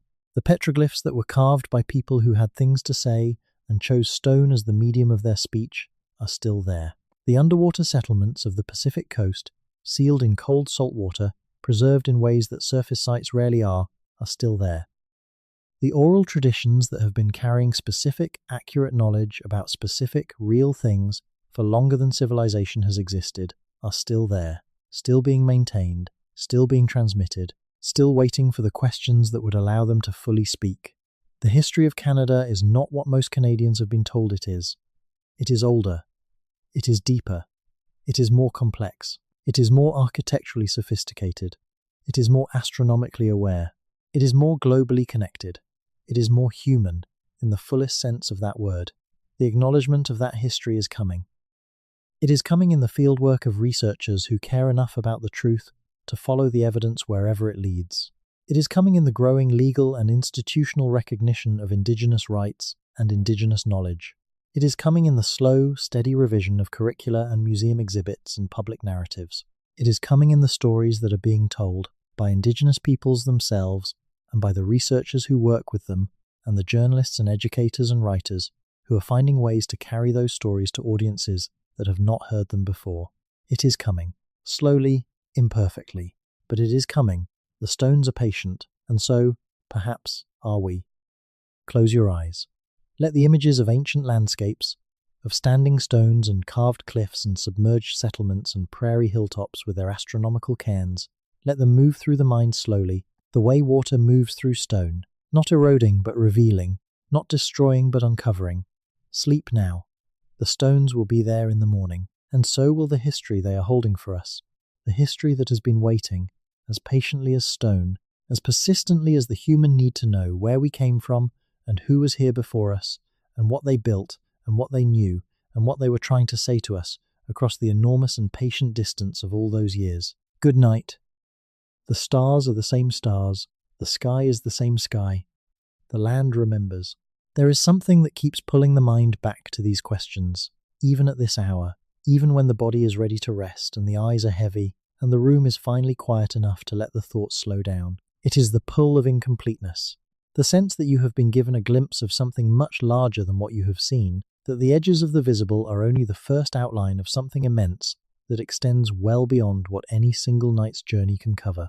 Canada's ancient history is like that. Every region that has been investigated has produced evidence that demands further investigation.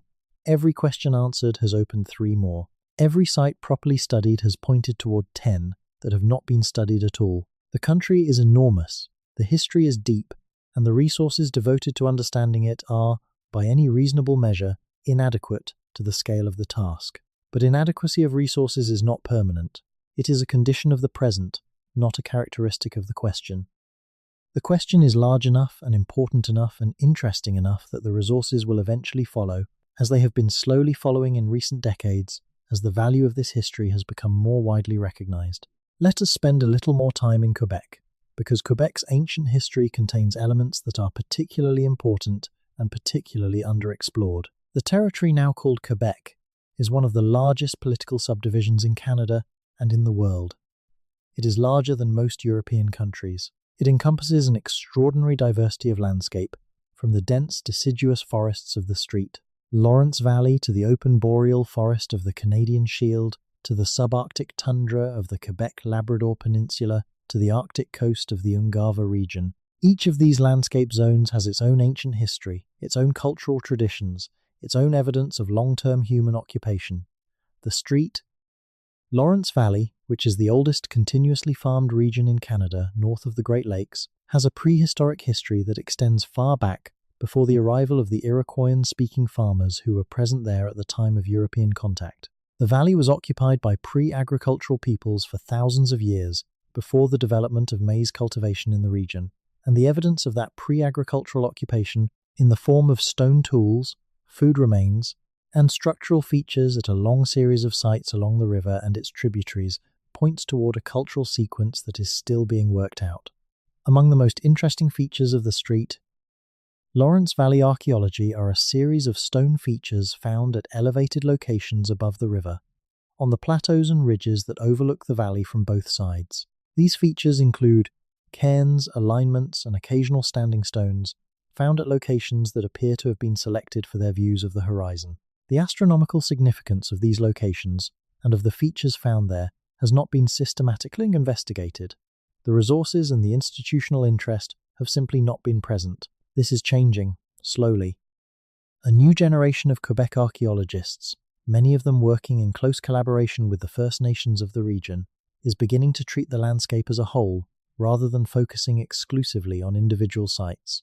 This landscape-scale approach to archaeology, informed by indigenous knowledge of the sacred geography of the territory, is beginning to reveal patterns that were not visible when researchers were looking at individual sites in isolation. The patterns suggest, among other things, that the elevated stone features above the St. Lawrence Valley are not randomly distributed. They appear to be arranged in ways that reflect both astronomical considerations and the sacred geography of the Algonquian peoples of the region. Whether this reflects a single planned system or a cumulative tradition that built up over many centuries is not yet clear, but the pattern is there and it is being noticed. The concept of pilgrimage, of intentional travel to specific sacred places, is one that appears in cultures around the world and that has left traces in the archaeological record of many ancient societies. Pilgrimage routes, sacred paths connecting distant sites of spiritual significance, have been documented archaeologically in many parts of the world, from the roads of Chaco Canyon in the American Southwest, to the ancient trackways of Britain, to the sacred paths connecting temples and shrines in many Asian religious traditions. In Canada, the concept of specific paths of intentional travel to sacred sites is embedded in the oral traditions of many Indigenous nations. The practice of traveling to specific locations for ceremony, for vision quests, for gatherings with people from other communities, for the maintenance of specific sacred places, was a regular feature of the ceremonial life of many pre-Columbian Canadian cultures. The archaeological evidence for these routes is difficult to find and to interpret, because paths in a forest landscape leave very different physical traces from roads built in a desert or a grassland. But the evidence exists in some cases.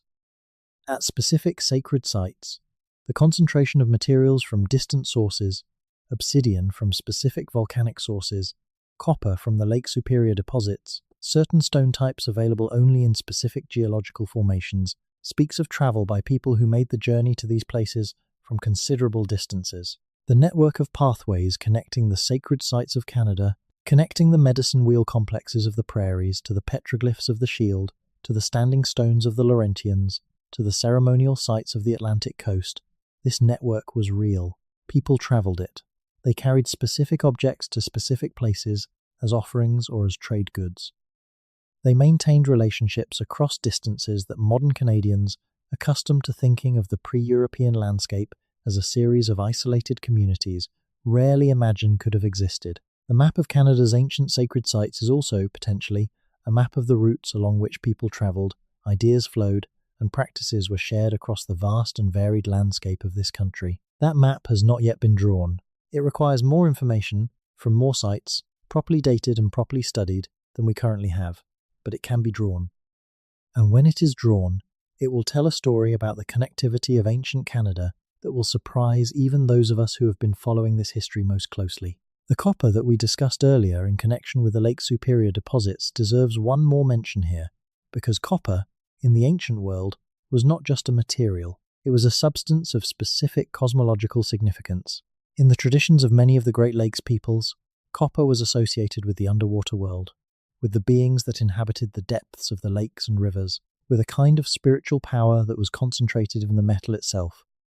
Copper objects were not simply tools or ornaments. They were conduits of power, objects that carried the energy of the watery underworld into the human world, that mediated between these two realms in ways that required careful handling and specific ceremonial protocols. This cosmological understanding of copper gives additional meaning to the ancient copper trade of the Great Lakes region. The movement of copper from the Lake Superior deposits across the continent through the trade networks of the Archaic and Woodland periods was not simply an economic phenomenon. It was the distribution of a cosmologically significant substance to communities that valued it not primarily for its utilitarian properties, but for its spiritual ones. This kind of object movement, in which things are valuable primarily for their cosmological or ceremonial significance rather than their utility, is well documented in the archaeological records of many cultures around the world. The circulation of prestige goods along long-distance exchange networks, goods whose value lies in their exotic origin and their ceremonial associations, rather than in what you can do with them practically, is a feature of many complex societies at various points in their development. The ancient copper trade of Canada was one of the most extensive such networks ever documented in North America. Understanding it fully requires understanding not just the logistics of how objects moved across the landscape, but the cosmological frameworks that gave those objects their significance. Those cosmological frameworks are partially recoverable from the oral traditions of the descendants of the cultures that participated in the trade, and from the careful study of the contexts in which copper objects were deposited, the burials and caches and votive deposits that represent intentional placement of cosmologically significant objects in cosmologically significant locations.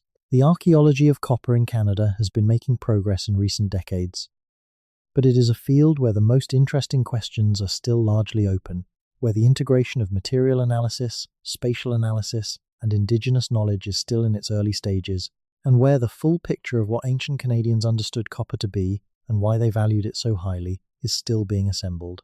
There is a particular kind of archaeological site that appears across Canada from the Maritimes to British Columbia, and that receives relatively little attention in popular accounts of Canadian prehistory because it lacks the dramatic, visual impact of standing stones or earthwork mounds. These are the lithic quarry sites, the places in the landscape where ancient peoples came to extract the specific stone raw materials they needed for making tools.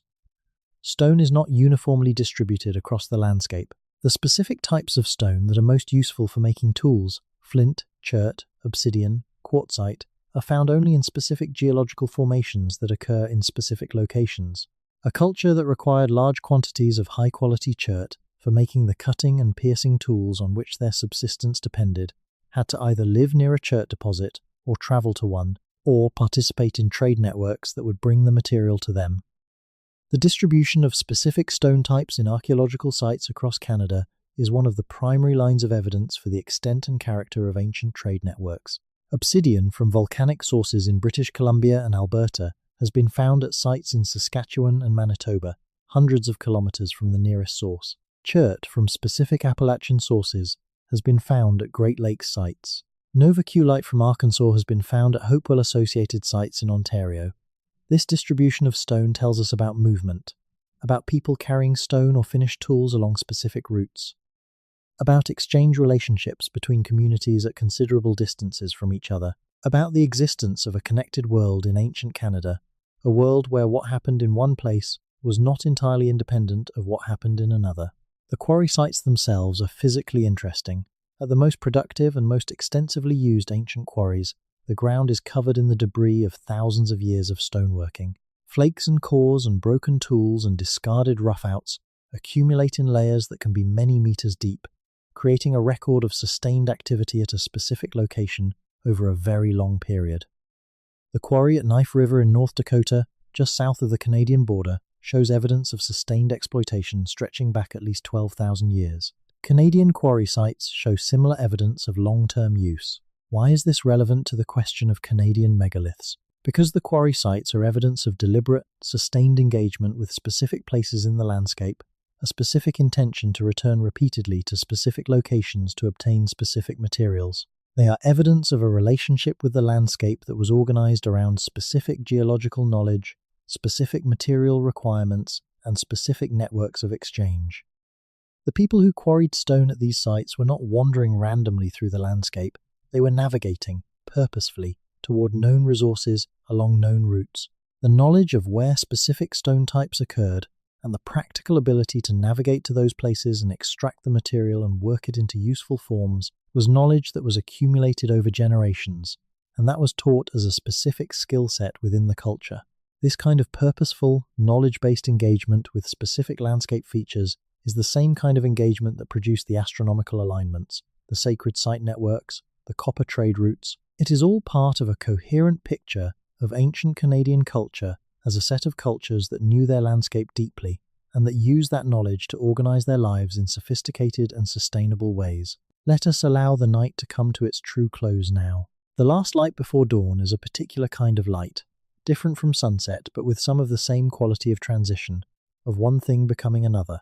It is a light that makes the landscape look ancient, that strips away the familiarity of the everyday and reveals the bones of the land underneath. In that light, if you were standing on a hilltop in the Laurentian Highlands of Quebec, or on a ridge above the South Saskatchewan River Valley, or on the tundra of Baffin Island, you would see a landscape that was recognizably the same landscape that ancient people saw. The hilltop is the same hilltop, the river valley is the same valley, the tundra is the same tundra, or nearly enough. And in that continuity of landscape, in the fact that the stones and the sky and the horizon are recognizably continuous with what they have always been, there is something that acts like a bridge across time. The people who arranged the stones were looking at what you are looking at. They were sitting under the same sky. They were watching the same horizon for the same sunrise. And they felt, as you feel at this moment if you have been following this story long enough to let it work its way into the quiet part of your mind, something that is hard to name but that has to do with belonging, with being in a place that has been meaningful to human beings for a very long time, with understanding that you are part of a story much older than your own lifetime, much larger than your own experience, much more patient than anything you might be anxious about right now. The ancient builders of Canada understood this. They built their monuments at the places where they felt that sense of belonging most acutely, at the hilltops and the lake shores and the river bends, where the landscape seemed to lean in toward the human and the human felt enlarged by the landscape. They built things that would hold that feeling, that would embody it in stone and make it accessible to the people who came after them, even people they could never have imagined, people living in a world so different from their own that it would be unrecognizable in almost every particular except the stones and the sky. And here we are, still looking at the stones, still looking at the sky. The stones are patient, the sky is unchanged.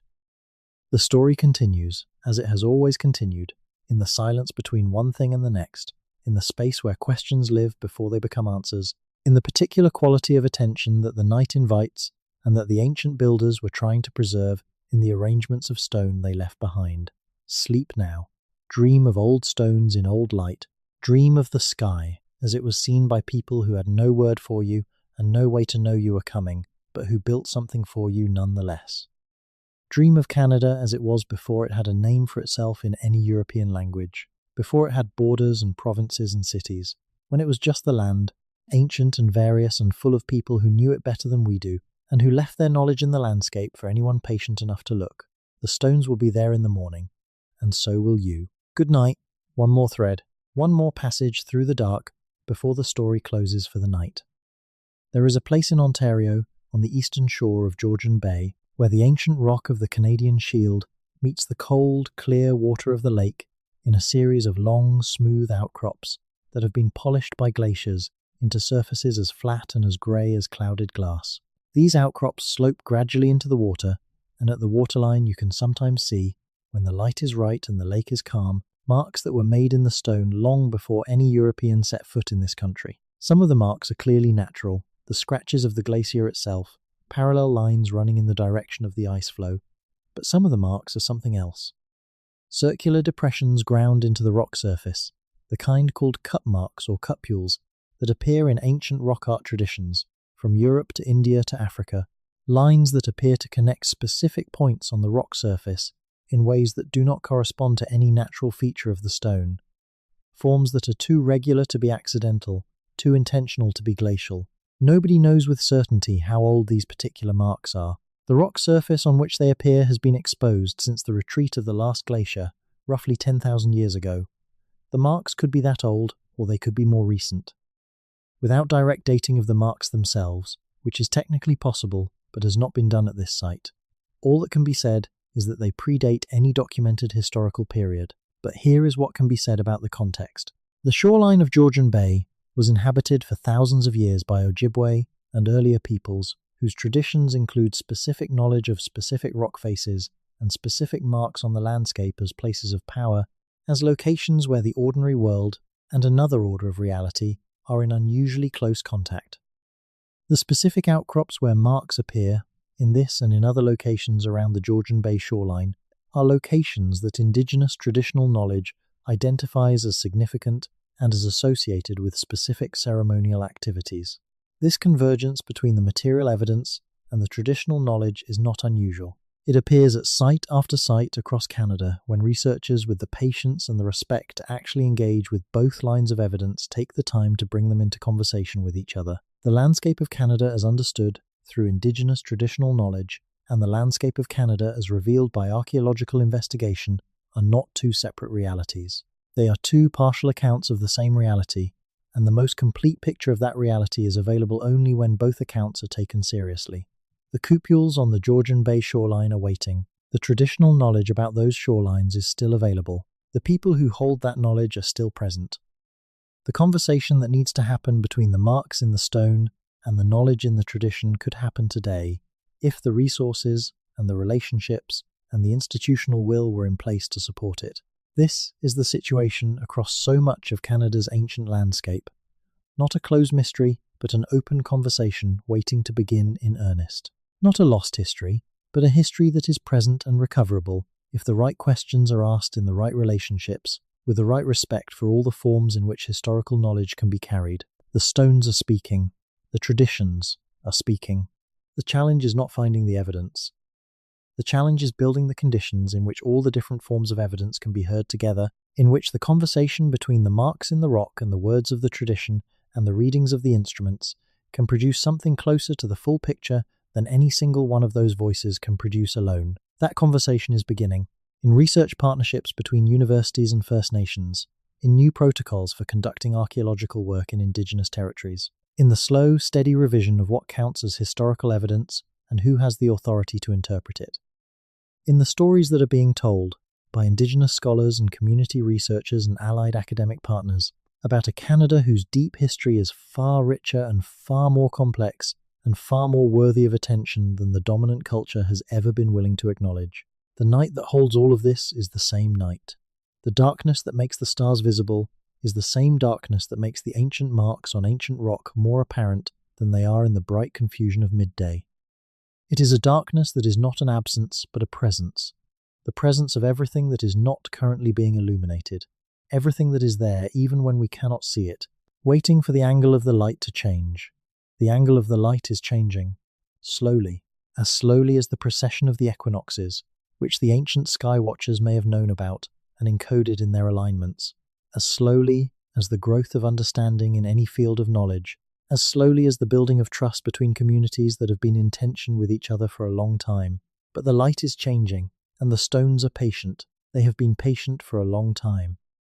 They can wait a little longer, but not forever, because there are things that will not wait forever. The oral traditions that carry specific knowledge about specific places are carried by specific people, and those people are mortal, and the transmission of traditional knowledge across generations requires conditions of cultural continuity and community health that are not always present. The knowledge that has survived the disruptions of the last 5 centuries has survived by remarkable resilience and determination. It has not survived intact and without loss. Some of what was once known is no longer recoverable. Some of the conversations that could have happened between traditional knowledge and archaeological evidence are no longer possible because the specific knowledge is no longer held by anyone living. This is the urgency underneath the patience. The stones will wait, but the stories need to be heard now, and the conversations need to happen now, and the research needs to be done now, while the people who hold the knowledge are still present, and while the conditions for genuine partnership exist, and while the institutional will to do this work properly is, however imperfectly and incompletely, beginning to develop. Tomorrow, when the sun rises over the landscape you sleep within tonight, that landscape will contain all of this. The stones and the stories and the questions and the beginnings of the conversations that might answer them, it will all still be there, as it has been there, as it will be there. But tonight, for now, let it all rest. The ancient history of Canada is in good hands. Not perfectly studied, not fully understood, not adequately resourced, not completely respected, but in the process of being recovered, honoured, researched, and restored to the central place in the story of this country that it deserves. Let that knowledge rest with you tonight. Let the weight of all those centuries settle quietly around you, not as a burden, but as a context.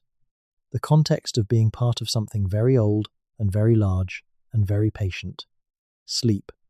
The stones are still. The sky is turning slowly overhead, as it has turned for 10,000 nights above the people who built the things we have been talking about tonight.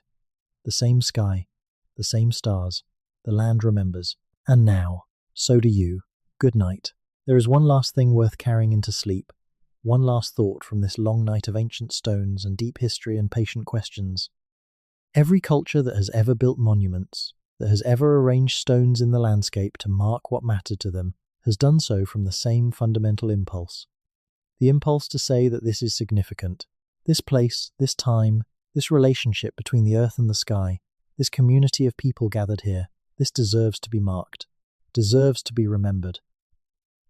Deserves to be given a form that will last longer than any single lifetime, longer than any single memory, long enough to speak across the gap between one generation and all the generations that follow. The ancient builders of Canada's megaliths were acting from that impulse, as all monument builders have always acted. As the instinct to mark, to remember, to make permanent the things that matter, will always lead human beings to act. It is an impulse as old as consciousness, as old as the understanding that time passes and things change, and that without the effort to hold on to what matters, the world loses its texture and its depth and its connection to everything that made it what it is. The stones they left are that effort, made permanent in the most durable medium available to them. We are the inheritors of that effort, whether we know it or not. The stones are still speaking. Sleep, and let them speak to you in the quiet language of deep time. Good night.